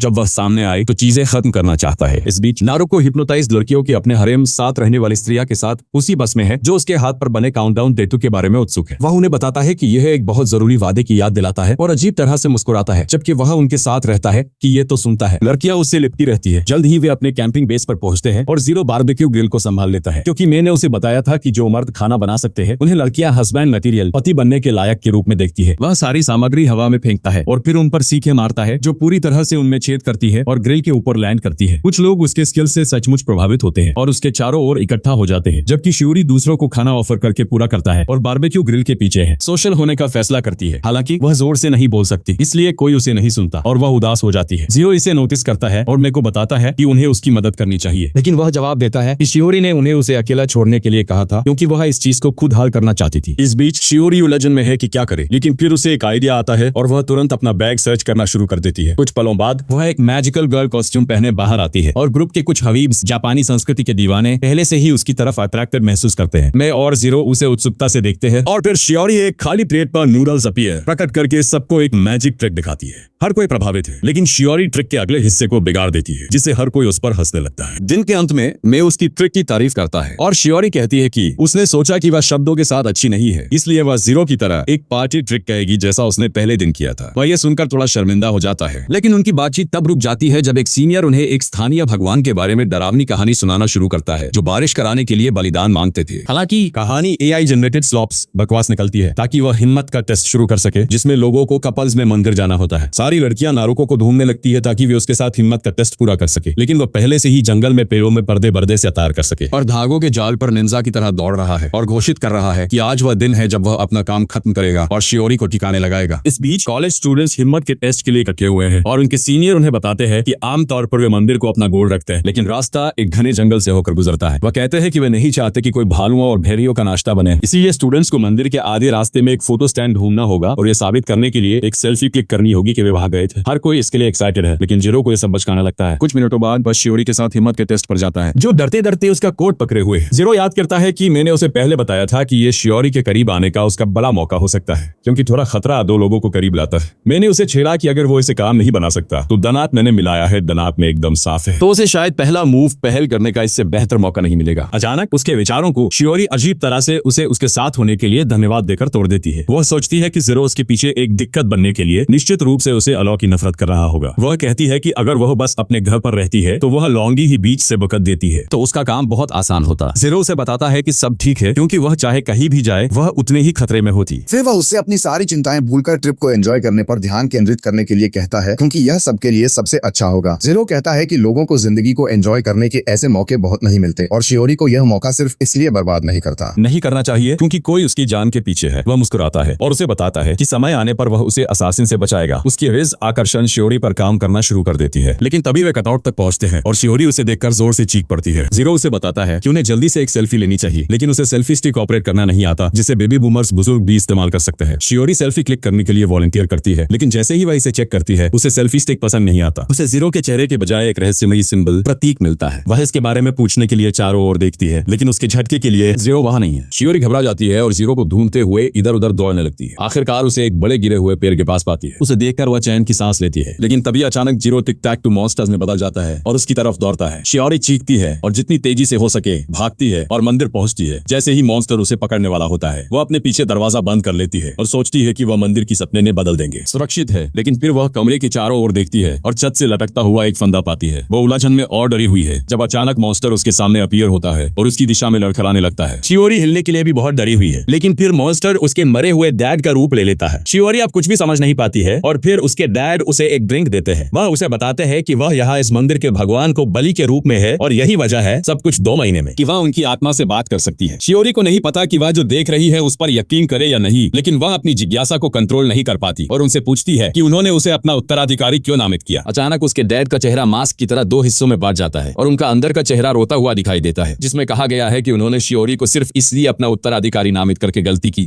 क्योंकि वह उनकी बेटी है। उनका चेहरा एक बार फिर बंट गया है और उन्होंने कहा कि उन्होंने किसी बेटी को जाना नहीं चाहिए जाता है। इस बार उनका गुस्से वाला पक्ष सामने आता है और शियोरी को बताता है कि वह कंपनी का नेतृत्व करने के लिए पर्याप्त नहीं है। शियोरी का दिमाग पहले ही अपनी सीमा पर है और फिर उसके पिता का चेहरा एक बार फिर बंट जाता है, कुछ डरावना और अमानवीय बन जाता है। वह उसे बताते हैं कि वह कभी किसी की उम्मीदों पर खरी नहीं उतर सकती, इसीलिए उसे अभी हार मान लेनी चाहिए। उनके शब्द शियोरी को यह स्वीकार करने के लिए, हिप्नोटाइज करने के लिए पर्याप्त है कि वह बेकार है और दुनिया उसके बिना बेहतर है। वह फंदे की तरफ चढ़ती है और टिक टैक टू मॉन्स्टर, जो उसके पिता होने का दिखावा कर रहा था, खुश है कि वह खुद को मारने जा रही है। हालांकि जैसे ही शियोरी फंदा अपने गले में डालती है उसके अंदर कुछ बदल जाता है। वह चिल्लाती है कि वह खुश है कि वह इस ट्रिप पर सबके चेहरों पर मुस्कान ला सकी। वह फंदा फेंक देती है और दरवाजे की तरफ दौड़ती है। कहती है कि शायद वह कभी पर्याप्त मजबूत नहीं बन सकती, लेकिन वह अभी भी सुधार करना चाहती है। वह दरवाजा धक्का देकर खोलती है और बाहर छलांग लगा देती है। कसम खाती है कि कोई उसे बांध नहीं सकता, लेकिन अगले ही पल उसे एहसास होता है कि वह मुसीबत में है। उसने गलत दरवाजे से छलांग लगा दी और अब वह अपने सैकड़ों फीट नीचे एक नदी में गिर रही है। शियोरी घबरा जाती है क्योंकि वह ग्रेविटी, गुरुत्वाकर्षण के खिलाफ नहीं जीत सकती। वह आइडिया सोचने की कोशिश करती है और महसूस करती है कि उसके पास एक छाता है। वह इसे पैराशूट की तरह इस्तेमाल करने की कोशिश करती है और इसके दूसरे दरवाजे पर तलाक उठाती है, लेकिन यह लूनी ट्यून्स इस कार्टून नहीं है और हवा के प्रेशर से छाता फट जाता है। शियोरी मौत को स्वीकार कर लेती है क्योंकि अब उसे कुछ नहीं बचा सकता, लेकिन किस्मत से जीरो तभी वहां पहुंचता है। वह नदी में पानी सोखने वाली एक जेल बॉल फेंकता है, जिससे वह बहुत ज्यादा सूज जाती है और फिर उसे वाटर बेड से टकराने से ठीक पहले पकड़ लेता है। शियोरी को यकीन नहीं होता कि वो बच गई और जीरो से बताता है कि असासिन उसकी मौत को आत्महत्या या दुर्घटना जैसा दिखाना चाहता था, वरना इससे शक पैदा होता और उसके किसी भी सामान में केवल नहीं था। ये रिश्तेदार को विरासत नहीं मिलती। तभी साउंड मास्टर नारुको वहां आता है और जीरो मानता है कि उसकी स्ट्रैटेजी,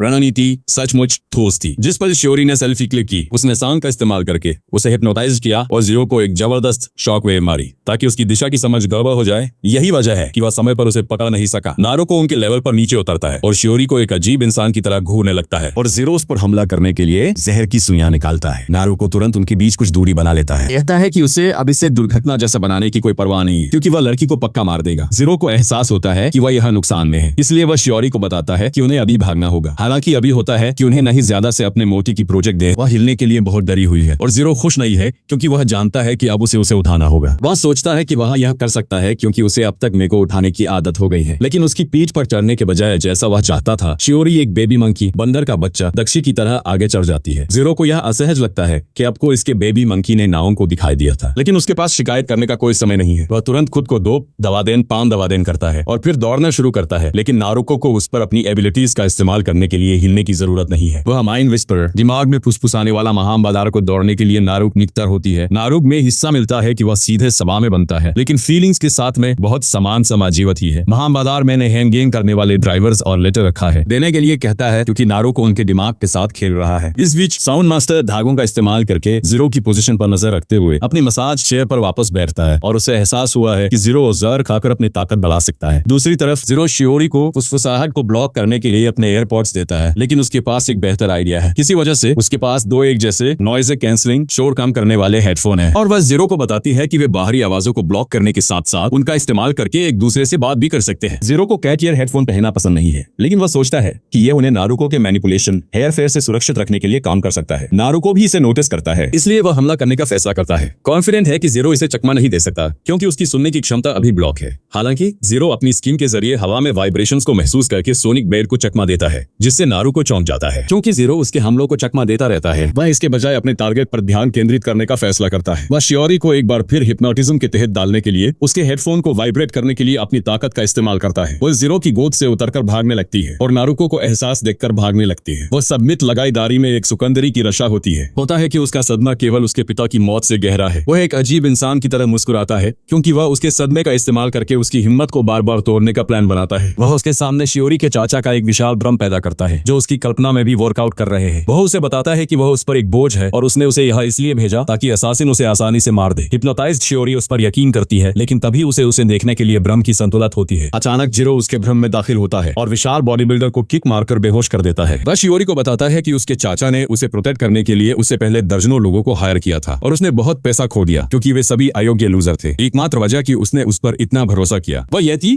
कि उसके पिछले क्लाइंट्स में से एक ने उसके स्किल्स की तारीफ करते हुए एक निबंध छोड़ा था। जीरो शियोरी को बताता है कि उसके चाचा सचमुच उससे प्यार करते हैं और उसे समझौते हैं और उनके जैसा कोई व्यक्ति उसे कभी नहीं छोड़ेगा। वह उस पर यकीन करती है और उनके जीवन में वायरल होता है। केवल बेहोश होने के लिए भ्रम से बाहर निकलती है। पता चलता है कि जीरो ने नारुको के भ्रम को अपने जोहर से हैक किया और फिर शियोरी को खतरे से दूर रखने के लिए उसे नॉकआउट बेहोश कर दिया। फिर वह नारुको को आवाज देता है, यकीन है कि वह उसे जंगल में कहीं भी सुन सकता है। जीरो कहता है कि वह जानता है कि नारुको की ताकत लोगों के दिमाग को बहुत गहराई से प्रभावित करती है। यह उनकी सबसे बुरी यादों और डरों को बाहर निकालती है और फिर उन्हें तोड़ने के लिए उन्हें बड़ा कर देती है। जीरो को यकीन है कि नारुको इसी तरह शियोरी के चाचा को हिप्नोटाइज करने और उन्हें इस ट्रिप के लिए सहमत करने में कामयाब रहा। वह यह भी मानता है कि शियोरी सदमे का एक चलता फिरता खजाना है, लेकिन वह इसे जानती है और इसे दूर करने की पूरी कोशिश कर रही है। इसीलिए उसे उस पर एक एहसान करना चाहिए और उसे अकेला छोड़ देना चाहिए। उसी समय मैं उन पर लगे ट्रैकर के माध्यम से जीरो और शियोरी को ट्रैक करने की कोशिश कर रहा है, लेकिन वे लोकेशन के आसपास नहीं है। वह सड़क के ऊपर और नीचे देखता है, सोचता है कि वे कहाँ है, लेकिन फिर जीरो झाड़ियों से बाहर निकल आता है। उन्हें देखकर मैं चैन की सांस लेता है, लेकिन फिर यह देखकर घबरा जाता है कि जीरो शियोरी को कैसे ले जा रहा है। वह उसे कहानी साफ करता है जबकि शियोरी होश में आती है। मैं खुश महसूस करता है कि उसने कायोको के गुंडे की बदौलत उस पर जीपीएस ट्रैकर लगाया और फिर जीरो से पूछता है कि क्या वह ठीक है। वह कहता है कि उसने पहले अपनी सीमाओं को थोड़ा धकेला और अब उसे लड़ाई खत्म हो गई, अब करने के लिए वापस जाना होगा। वह में से शियोरी को लेकर इस जगह से चले जाने के लिए कहता है और वह यह आइडिया सुनकर चौंक जाता है। जीरो समझाता है कि वह नारुको के प्लान्स को पहले ही 2 बार बिगाड़ चुका है और वह उसके पीछे जाने से पहले उसे रास्ते से हटाने की कोशिश करेगा। जीरो में से शियोरी को तब तक सुरक्षित रखने के लिए कहता है और वह उसे याद दिलाता है कि वह केवल एक मैरिज एडवाइजर है। जीरो उससे इस बार कोऑपरेट करने की रिक्वेस्ट करता है और मैं उन सभी स्वादिष्ट खानों के बारे में सोचकर सहमत हो जाता है जो वह जीरो से उसे ट्रीट देने के लिए कहेगा। हालांकि उनके जाने से पहले जीरो शियोरी के हेडफोन को देखता है और पाता है कि नारुको ने पहले उसके करीब आने पर उसके हेडफोन में एक छोटा ट्रांसमीटर ट्रांसप्लांट किया था। उसे यकीन है कि नारुको ने अपनी ताकत उस तक बेहतर पहुंचाने के लिए ऐसा किया, लेकिन उसे अभी भी ठीक पता नहीं है कि साउंड मास्टर को अपनी तकनीकें चलाने के लिए किस चीज की जरूरत है। जीरो फैसला करता है कि वह नारुको को खुले में लाएगा और उससे आमने सामने लड़ेगा क्योंकि यही उसकी सबसे अच्छी शर्त है। और उसी समय नारुको अपनी अगली चाल के बारे में सोचते हुए गर्म पानी से नहा रहा है। उसे यकीन है कि अगर वह अभी शियोरी के पीछे जाता है तो जीरो उसे पीछे से पकड़ लेगा। वह पहले जीरो का शिकार करने और फिर अपने असली टारगेट को मारने में अपना समय लेने का फैसला करता है। इस बीच जीरो जंगल में वापस आ गया है और वह पाता है कि नारुको के हमले इस बार बहुत ज्यादा इंटेंस तीव्र है। नारुको हिलते समय होने वाली आवाजों से उसके एक्शंस को ट्रैक कर सकता है और वह सोचता है कि जीरो की पॉइजन नीडल्स उस पर काम नहीं करेंगी जब तक कि वह करीब सारे नीडल्स एंजाइटी पॉइजन लड़ेंगे ना आ जाए और गैसें बाहर उतनी प्रभावी नहीं होती है। जीरो को भी यह एहसास हो गया है, इसलिए वह नारुको की ताकत को सीमित करने के लिए उसके तारों को काटने का फैसला करता है। वह तारों पर अपनी धातु पिघलाने वाला जहर स्प्रे करता है, लेकिन यह उछलकर वापस आ जाता है क्योंकि तार बहुत हाई फ्रीक्वेंसी आवृत्ति पर वाइब्रेट कर रहे हैं और कोई भी लिक्विड बस उनसे उछलकर दूर हो जाएगा। अचानक जंगल में तेज हवाएं चलने लगती है और नारुको अपनी अल्टीमेट मूव अंतिम चाल चलाने के लिए उनका इस्तेमाल करता है। वह शक्तिशाली साउंड वेव्स पैदा करता है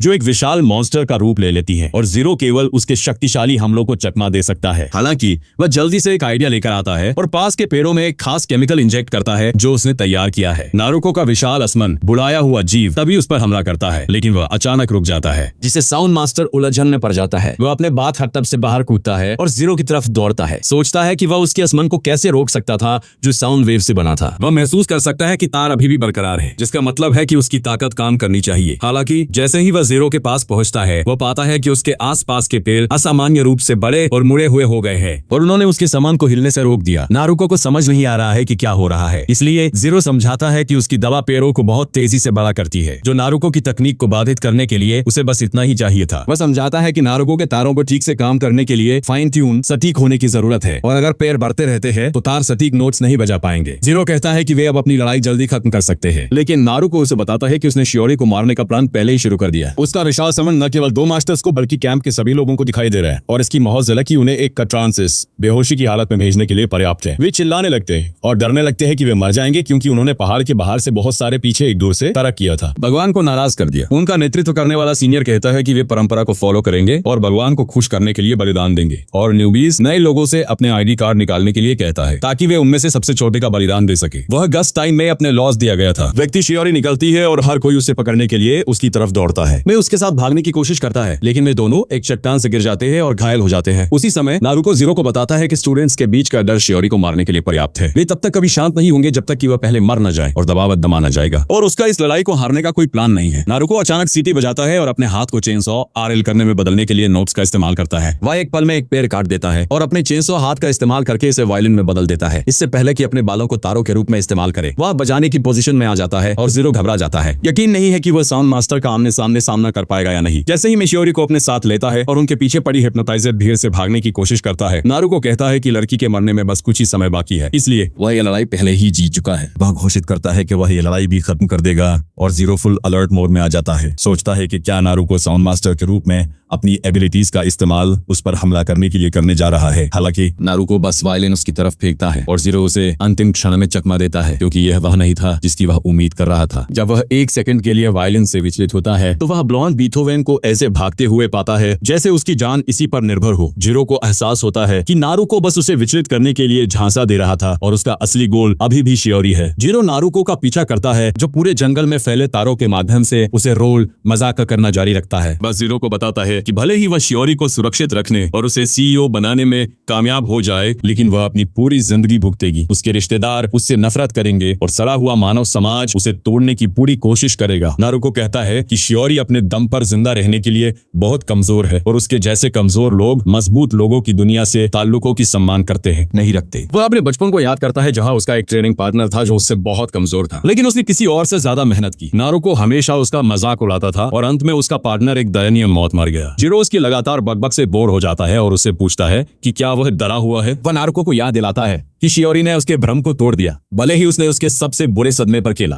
जिसका मतलब है कि वह उनके जैसे लोगों की तुलना में मानसिक रूप से मजबूत है। नारुको उस आइडिया पर हंसता है, लेकिन तभी अचानक वह कुछ ऐसा नोटिस करता है जो उसका ध्यान जीरो और उसके मिशन से पूरी तरह हटा देता है। वह हीलिंग पार्टिकल्स ठीक करने वाले कण के एक पूल को सूंघता है जिसे पेड़ छोड़ते हैं और तुरंत उसकी तरफ दौड़ता है क्योंकि उसे इसकी सबसे ज्यादा जरूरत है। वह इस बारे में सोचता है कि साउंड मास्टर की तकनीकें डायरेक्ट कॉम्बैट सीधी लड़ाई के लिए नहीं बनी थी और उसे अपनी ताकत का पूरा इस्तेमाल करने के लिए पीक शेप में रहने की जरूरत है और ये हीलिंग पार्टिकल्स उसे लंबे समय तक अपने पीक पर रहने देंगे। वह गज्जे के ऊपर कूदता है और लार टपकाने लगता है क्योंकि वह सोचता है कि वह बाकी लड़ाई के लिए कैसे प्लस अल्ट्रा अपनी सीमा से परे जाने वाला है। वह सारे हीलिंग पार्टिकल्स को सूंघ लेता है और अपनी पूरी ताकत लगाने के लिए तैयार हो जाता है जब अचानक उसे समझने की कोशिश करता है। अपना शरीर ढीला पड़ता हुआ महसूस होता है। उसकी नजर धुंधली हो जाती है और उसे एहसास होता है कि उसने अभी जो सांस ली है वह हीलिंग पार्टिकल्स नहीं थे बल्कि एक जहरीली गैस थी जिसकी गंध उनकी जैसी थी। नारुको को एहसास होता है कि जीरो ने भविष्यवाणी की थी कि उसे अपनी तकनीक चलाने के लिए क्या चाहिए और यह जाल बिछाया। किस्मत से उसने अभी तक जहर से ज्यादा नुकसान नुकसान नहीं उठाया है और वह योगा ब्रीदिंग सांस लेने की क्रिया के माध्यम से सारी जहरीली गैस बाहर निकालने का फैसला करता है। हालांकि जीरो ठीक उसी समय वहां पहुंचता है और नारुको की तरफ दौड़ता है। उसका मुंह पानी सोखने वाले पॉलीमर से बंद कर देता है ताकि वह सांस बाहर न छोड़ सके। जीरो ने पता लगा लिया कि नारुको के पास अपनी शक्तिशाली एबिलिटीज का इस्तेमाल करने के लिए कुछ कड़ी शर्तें होंगी और उसने अनुमान लगाया कि उसे अपनी ताकत लगाने के लिए अपने बोरिंग पर हैरान पड़ेगा। जीरो शरीर को लगातार ठीक करने की जरूरत है, इसलिए उसने हीलिंग पार्टिकल्स का एक पूल ढूंढा और उसमें एक जहरीली गैस मिला दी क्योंकि एक पॉइजन मास्टर इसी तरह लड़ता है। फिर वह नारुको को अपनी पूरी ताकत से ससकर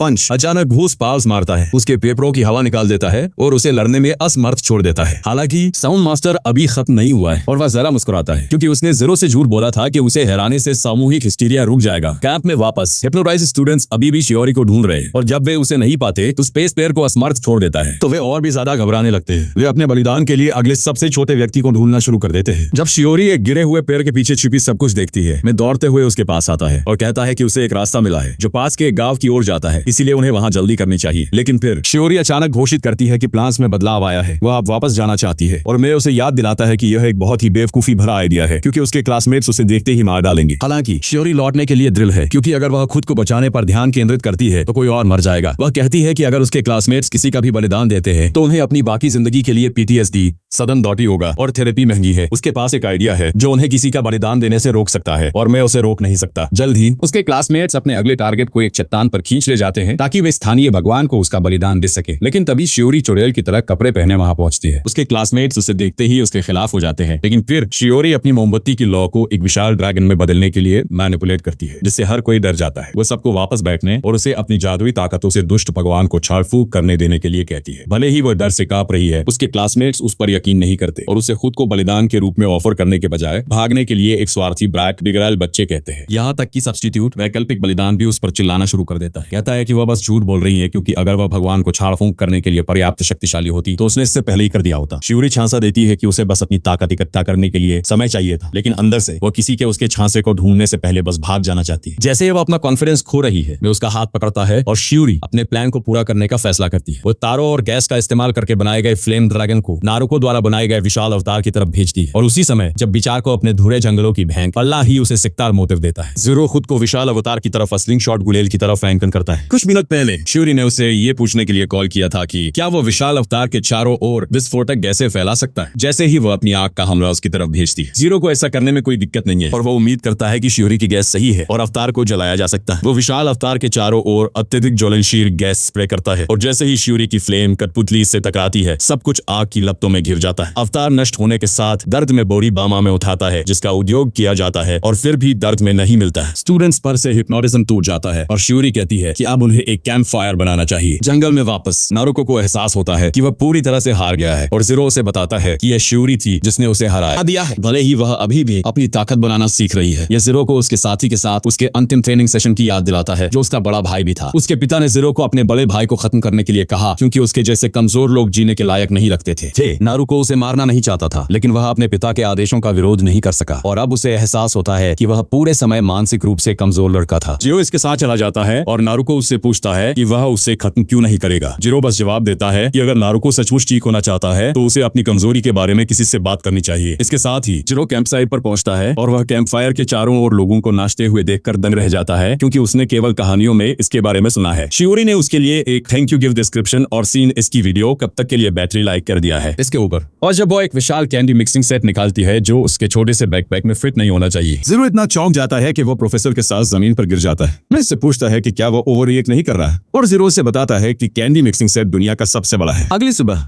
हर कोई पिछली रात की धुंधली यादों के साथ जागता है। वे यकीन करते हैं कि उन्होंने एक सपना देखा जिसमें शियोरी ने एक मॉन्स्टर से लड़ाई की जीरो द्वारा बनाई गई दवा की बदौलत। जल्द ही शियोरी के चाचा उसे लेने आते हैं और अपने कोई भी ट्रांसफॉर्म हिस्से देखते हैं। अपने हेलीकॉप्टर पर रचना व्यायाम करते हुए हेलीकॉप्टर के अंदर शियोरी जीरो को सब कुछ के लिए धन्यवाद देती है और उसे हेड पैड से थपथपान देने की कोशिश करती है, लेकिन वह अल्ट्रा इंस्टिंक्ट अत्यधिक तेजी से उससे बच निकलता है। वह उससे पूछता है कि वह क्या कर रही है और शियोरी जवाब देती है कि उसने दूसरे लोगों के सिर थपथपाने की आदत अपने डैड से उधार ली है। मैं उसे जीरो का सिर थपथपाने की परमिशन देता है जबकि वह पॉइजन मास्टर को अपनी जिंदगी में पहली बार हेड पैड्स मिलते हुए का एक कमजोर स्टान बन गया है। वीडियो रिकॉर्ड करता है। दूसरी तरफ नारुको शियोरी की चाची को कॉल करता है और कहता है कि वह पूरी फेस वापस कर देगा क्योंकि वह अपने टारगेट को मारने में फेल रहा। कैरन जगलालू औरत बूढ़ी औरत ये सुनकर नखरे करती है और उसके द्वारा हायर किए गए अगले असासिन को बुलाती है, लेकिन वह एक सेकंड में पिटकर बेहोश हो जाता है क्योंकि जीरो शियोरी और उसके चाचा के साथ वहाँ पहुँचता है। वह बूढ़ी औरत घबरा जाती है, सोचती है कि वे अब उसे मार देंगे, लेकिन शियोरी अचानक उसके सामने झुक जाती है। उससे उसे जितनी मेहनत से हो सके ट्रेन करने की भीख मांगती है ताकि वो इस कंपनी को संभाल सके। चाची को समझ नहीं आ रहा है कि शियोरी के दिमाग में क्या चल रहा है, इसलिए वो अपनी बात समझाती है। शियोरी जानती है कि ये कंपनी उसकी चाची के लिए सब कुछ है, जिन्होंने आपके बाजार में ट्रांसफर किया। इसे बनाने के लिए उसके डैड के साथ कड़ी मेहनत की। वो भविष्य में इसे चलाने में उनकी मदद मांगती है और वह बूढ़ी औरत याद करती है कि कैसे उसके भाई ने उसे शियोरी की देखभाल करने के लिए कहा था अगर उसने वादा दिखाया। वह आखिरकार फोल्ड सहमत होने की कोशिश करती है और सिरेनर एडिशिक्स प्लान के बीच में वादा दिखाने के लिए सुनकर खुश हो जाती है। वो इसके लिए जीरो और मे को धन्यवाद देने के लिए मुड़ती है, लेकिन वह पहले ही जा चुके हैं। जीरो अपनी पीठ पर मे को लेकर बिल्डिंग से नीचे कूद रहा है क्योंकि वह पूछता है कि उसे शियोरी का कॉन्टैक्ट डिटेल्स भी क्यों नहीं मिला। जीरो जवाब देता है कि शियोरी और कायोको से मिलने से पहले उसने केवल ह्यूमन गार्बेज मानव कचर बॉक्सेस से डील की थी, लेकिन इन दो लड़कियों से मिलने के बाद उसने पाया कि दुनिया उतनी बुरी नहीं है। फिर वह घोषित करता है कि ये शियोरी के लिए शादी के बारे में सोचने का भी सही समय नहीं है और वह उसके स्वार्थ के कारण उसके साथ नाइंसाफी नहीं कर सकता। उसने सोचा कि वह उसके प्रपोजल को सुनकर कैसा महसूस करेगी और यही वजह है कि उसने उसका पीछा न करने का फैसला किया। मे को जीरो पर सचमुच गर्व है और वह उसे हेड पैट्स देता है जिसे वह अनिच्छा से स्वीकार करता है। इसके साथ ही वे स्पाइडरमैन की तरह शहर भर में छूना बंद करते हैं और जमीन पर उतरते हैं। मैं कहता है कि उन्हें अगली लड़की ढूंढनी होगी जिसे जीरो बचाने जा रहा है। जब अचानक शियोरी बाइक पर वहां पहुंचती है, जीरो को बताती है कि उनके पास अभी भी अधूरा बिजनेस है। अधूरे बिजनेस से उसका मतलब उन तीनों के साथ एक आखिरी ड्रिंकिंग पार्टी है। एक बार जब वे टोस्ट करते हैं तो शियोरी एक लोकप्रिय टीवी शो के बारे में पूछकर बातचीत शुरू करने की कोशिश करती है जिसके बारे में उसे कोई अंदाजा नहीं है। चीजें अजीब होने लगती है, इसलिए जीरो शियोरी को बताता है कि उसने पिछले हफ्ते शार्क की सवारी की थी जो उसे उलझन में डालता है और चीजें और भी अजीब बना देता है। मैं ये देखकर घबराने लगता है और महसूस करता है कि जीरो और शियोरी इतनी अलग है कि उनके पास बात करने के लिए कोई कॉमन इंटरेस्ट, साझा रुचि भी नहीं है। वह उन्हें एक दूसरे से और दूर होने से रोकने के लिए दखल देने का फैसला करता है। जब अचानक जीरो घोषित करता है तो मैं अचानक पूछता हूँ कि दखल देने से पहले जीरो को गिरने कैसा करता है कि उसके पास एक नया पार्टी ट्रिक है। मैं उससे रुकने के लिए कहता है अगर ये उसके द्वारा इन्वेंट आविष्कार किए गए पिछले पार्टी ट्रिक जैसा कुछ है, लेकिन शियोरी इसे देखने में इंटरेस्टेड है। जीरो उनसे दूर चला जाता है और मैं उम्मीद करता है कि वह कुछ ऐसा बेवकूफी भरा काम न करे जिससे शियोरी के साथ उसके चांसेस जोखिम में पड़ जाए। अचानक जीरो मुड़ता है और उसे ऊपर उछालने से पहले अपनी आस्तीन से एक फूल निकालता है। लाइट चली जाती है और अगले ही पल फूलों की बारिश होने लगती है। जीरो कहता है कि वह सोचता था कि सबका ध्यान खींचना पार्टी ट्रिक को महान बनाता है, लेकिन शियोरी से मिलने के बाद इसके हिसाब से वह धूप आ रहा है कि वह सूर्य और मुस्कान की तरह है। उसे एहसास हुआ कि उसे लोगों का मनोरंजन भी करना है। शियोरी यह सुनकर एक्साइटेड हो जाती है और अपने कुछ पार्टी ट्रिक्स दिखाने का फैसला करती है और वे दोनों बाकी रात एक दूसरे को वन अपॉन बेहतर करने की कोशिश करते रहते हैं। मैं खुश है कि उनके पास कम से कम कुछ तो कॉमन है, लेकिन जब तक पार्टी खत्म होती है तब तक सुनकर वह गई है। वह गहरी नींद में सो चुका होता है। जीरो शियोरी को बताता है कि उसके साथ काम करना बहुत अच्छा था और वह पूछती है कि क्या वह उसे फिर से देखने वाली है। वह जवाब देता है कि शायद नहीं, क्योंकि उसका मिशन खत्म हो गया है। लेकिन शियोरी कहती है कि वह सचमुच बहुत लालची है। वह कॉलेज या सीईओ के रूप में अपना काम मिस नहीं करना चाहती और न ही वह प्यार मिस करना चाहती है। यह सुनकर जीरो के दिल की धड़कन बढ़ जाती है, लेकिन इससे पहले कि वह कुछ कह सके शियोरी के चाचा उसे घर ले जाने के लिए वहां आते हैं। उन्हें देखकर शियोरी घबरा जाती है, लेकिन फिर भी उसका कॉन्टैक्ट डिटेल्स मांगने में कामयाब रहती है। और एक बार जब वह चली जाती है तो जीरो घबराने लगता है जहाँ असम कर वहां पर आ रही है। आजकल लोग बहुत ही गुजरी हो रहे हैं। यह सोचने की कोशिश करता है कि क्या वह सचमुच उसे पसंद करती थी या वह मिलनसार हो रही थी। मैं उसे बताता है कि इस बारे में ज्यादा न सोचे और फिलहाल शियोरी के साथ एक अच्छा रिश्ता बनाने पर ध्यान केंद्रित करे। फिर वह नए मिशन सिलेक्ट करना शुरू करता है और जीरो को बताता है कि रविवार के लिए एक काम शेड्यूल तय है। हालांकि अगर चूक होगा तो सुबह सप्ताह वस्तु के लिए एक अच्छा सस्पेंशन प्रति भी है। वह इसे तुरंत मना कर देता है। मेरे को बताता है कि उसे उस दिन एक दोस्त की शादी में शामिल होना है। जीरो मेरे को बताता है कि उसका आजीवन दोस्त बगमास्टर तोशी इस रविवार शादी करने जा रहा है। वह उसे एक तस्वीर भी दिखाता है और बगमास्टर के चेहरे पर सेंटीपीड का निशान देखकर मेलोकी छिपे तौर पर डर जाता है। वह दावा करता है कि बगमास्टर शब्द सुनकर उसने बिल्कुल यही कल्पना की थी और जीरो को शादी में मजा करने के लिए कहता है। मैं भागने लगता है, लेकिन जीरो उसे रुकने के लिए कहता है क्योंकि तोशी ने उसे भी इनवाइट आमंत्रित करने के लिए एक तितली भेजी थी। अपने पास एक तितली मंडराते हुए देखकर चौंक जाता है, लेकिन जैसे ही वह उसे अपने हाथ पर बैठने देता है उसे एहसास होता है कि उसके पंखों पर एक पर्सनलाइज्ड इन्विटेशन, व्यक्तिगत निमंत्रण लिखा है। इन्विटेशन लेटर में मौसूर में पोस्टी करने वाला होगा। तोशी ने मेको उसके दोस्त को प्यार ढूंढने में मदद करने के लिए धन्यवाद दिया और उसे उसकी शादी में शामिल होने के लिए कहा क्योंकि जीरो का कोई भी दोस्त उसका भी दोस्त। तोशी लेटर में जिस तरह एक जेंटलमैन की तरह लग रहा है उससे मैं पूरी तरह प्रभावित हो जाता हूँ। उसके सवाल में मैं देख रहा हूँ और फिर जीरो कहता है कि यह पहली बार है जब वो कभी किसी शादी में जा रहा है और उसके पास इसके लिए सही कपड़े नहीं है। वो नर्वस होकर मेरे को बताता है कि वो अपने सबसे अच्छे दोस्त की शादी के लिए द्रिप्पी स्टाइलिश दिखना चाहता है और मैं खुश है कि उसका पता लगा नहीं हो सकता। नजरिया इसके बारे में सही है। वो जीरो को बताता है कि इस बात का भी चांस है कि उसे शादी में कोई नया मिल जाए। वो अचानक एक और आइडिया लेकर आता है और कहता है कि वो शादी के लिए नए कपड़े भी खरीदेगा और 0 बिलों का भुगतान करेगा और 1 बिल भी खरीदेगा। लेकिन यह पॉइजन मास्टर को बहुत पसंद नहीं आता। अगले रविवार जीरो और मैं पॉइजन मास्टर की शादी में शामिल होने के लिए एक चट्टान के पास एक सुंदर चर्च में जाते हैं। वहाँ हर जगह सुंदर तितलियां उड़ रही हैं और विशाल कीड़े हैं जो बच्चों के साथ अविश्वसनीय रूप से मिलनसार है। जीरो यह देखकर अवाक है और मैं टिप्पणी करता है, ये सीधे किसी परी कथा के दृश्य जैसा लगता है। तभी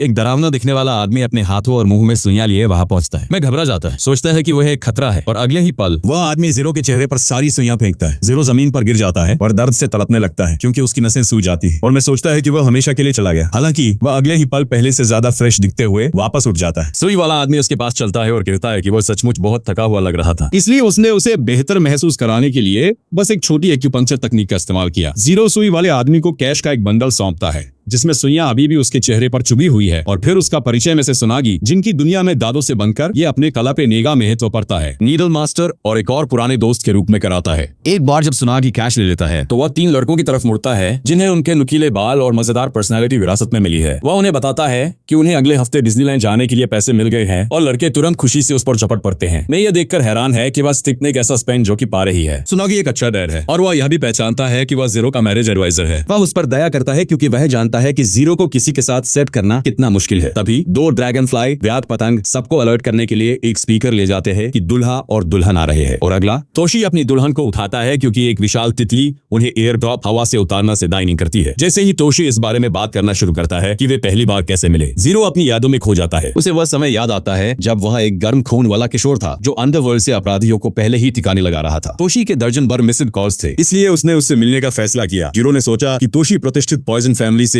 उनके कबीले के साथ बेहतर व्यवहार करने के लिए एहसान मांगना चाहता है, लेकिन तोशी इस आइडिया पर हंसा और उसे बताया कि वह बस उसके साथ एक ड्रिंक पीना चाहता था। जीरो समझ नहीं सका कि तोशी ऐसा क्यों चाहेगा, लेकिन उनकी दोस्ती इसी तरह शुरू हुई। उसे मे द्वारा अपनी यादों से बाहर निकाला जाता है जो उससे पूछता है कि क्या उसने यह कहानी सुनी कि तोशी ने अपनी दुल्हन को कैसे बचाया जब वह पहाड़ से गिरने वाली थी और जीरो की बचाए गुजरते उसे लोटे हो जाते हैं। टिप्पणी करता है कि यह बिल्कुल उसके दोस्त जैसा है। शादी की रस्म सुचारू रूप से आगे बढ़ती है जिसमें मधुमक्खियां रिंग बियरर अंगूठी लाने वाली दुकानदार मार्केट पड़ती है। दुल्हन और दुल्हा अपनी अंगूठियों का एक्सचेंज अदला बदला जमा होता है। पत्नी का घूंघट उठाते हुए कांपने लगता है। जीरो उनके लिए सचमुच बहुत खुश है और वह मे से पूछता है कि क्या वह इस तरह एक परफेक्ट शादी करने में कामयाब हो पाएगा। मे उसे भरोसा दिलाता है कि उसकी शादी इससे भी बेहतर होगी क्योंकि वह उसकी मदद करने के लिए वहां है। इसके साथ ही तोशी और उसकी दुल्हन हॉल में घूमते हुए अपने मेहमानों का अभिवादन करते हैं, इस बात से अनजान कि कुछ लोग उनकी खुशी से अविश्वसनीय रूप से जलते हैं। जीरो भी इसे नोटिस करता है लेकिन वह तुरंत कोई एक्शन नहीं लेता है। हालांकि जब वह लंच कर रहा होता है एक गुलाबी मकड़ी उसके कंधे पर कूदती है और वह तुरंत एक्शन में आ जाता है। मे उसे रुकने के लिए कहता है क्योंकि उसे अगला भाषण देना है, लेकिन जीरो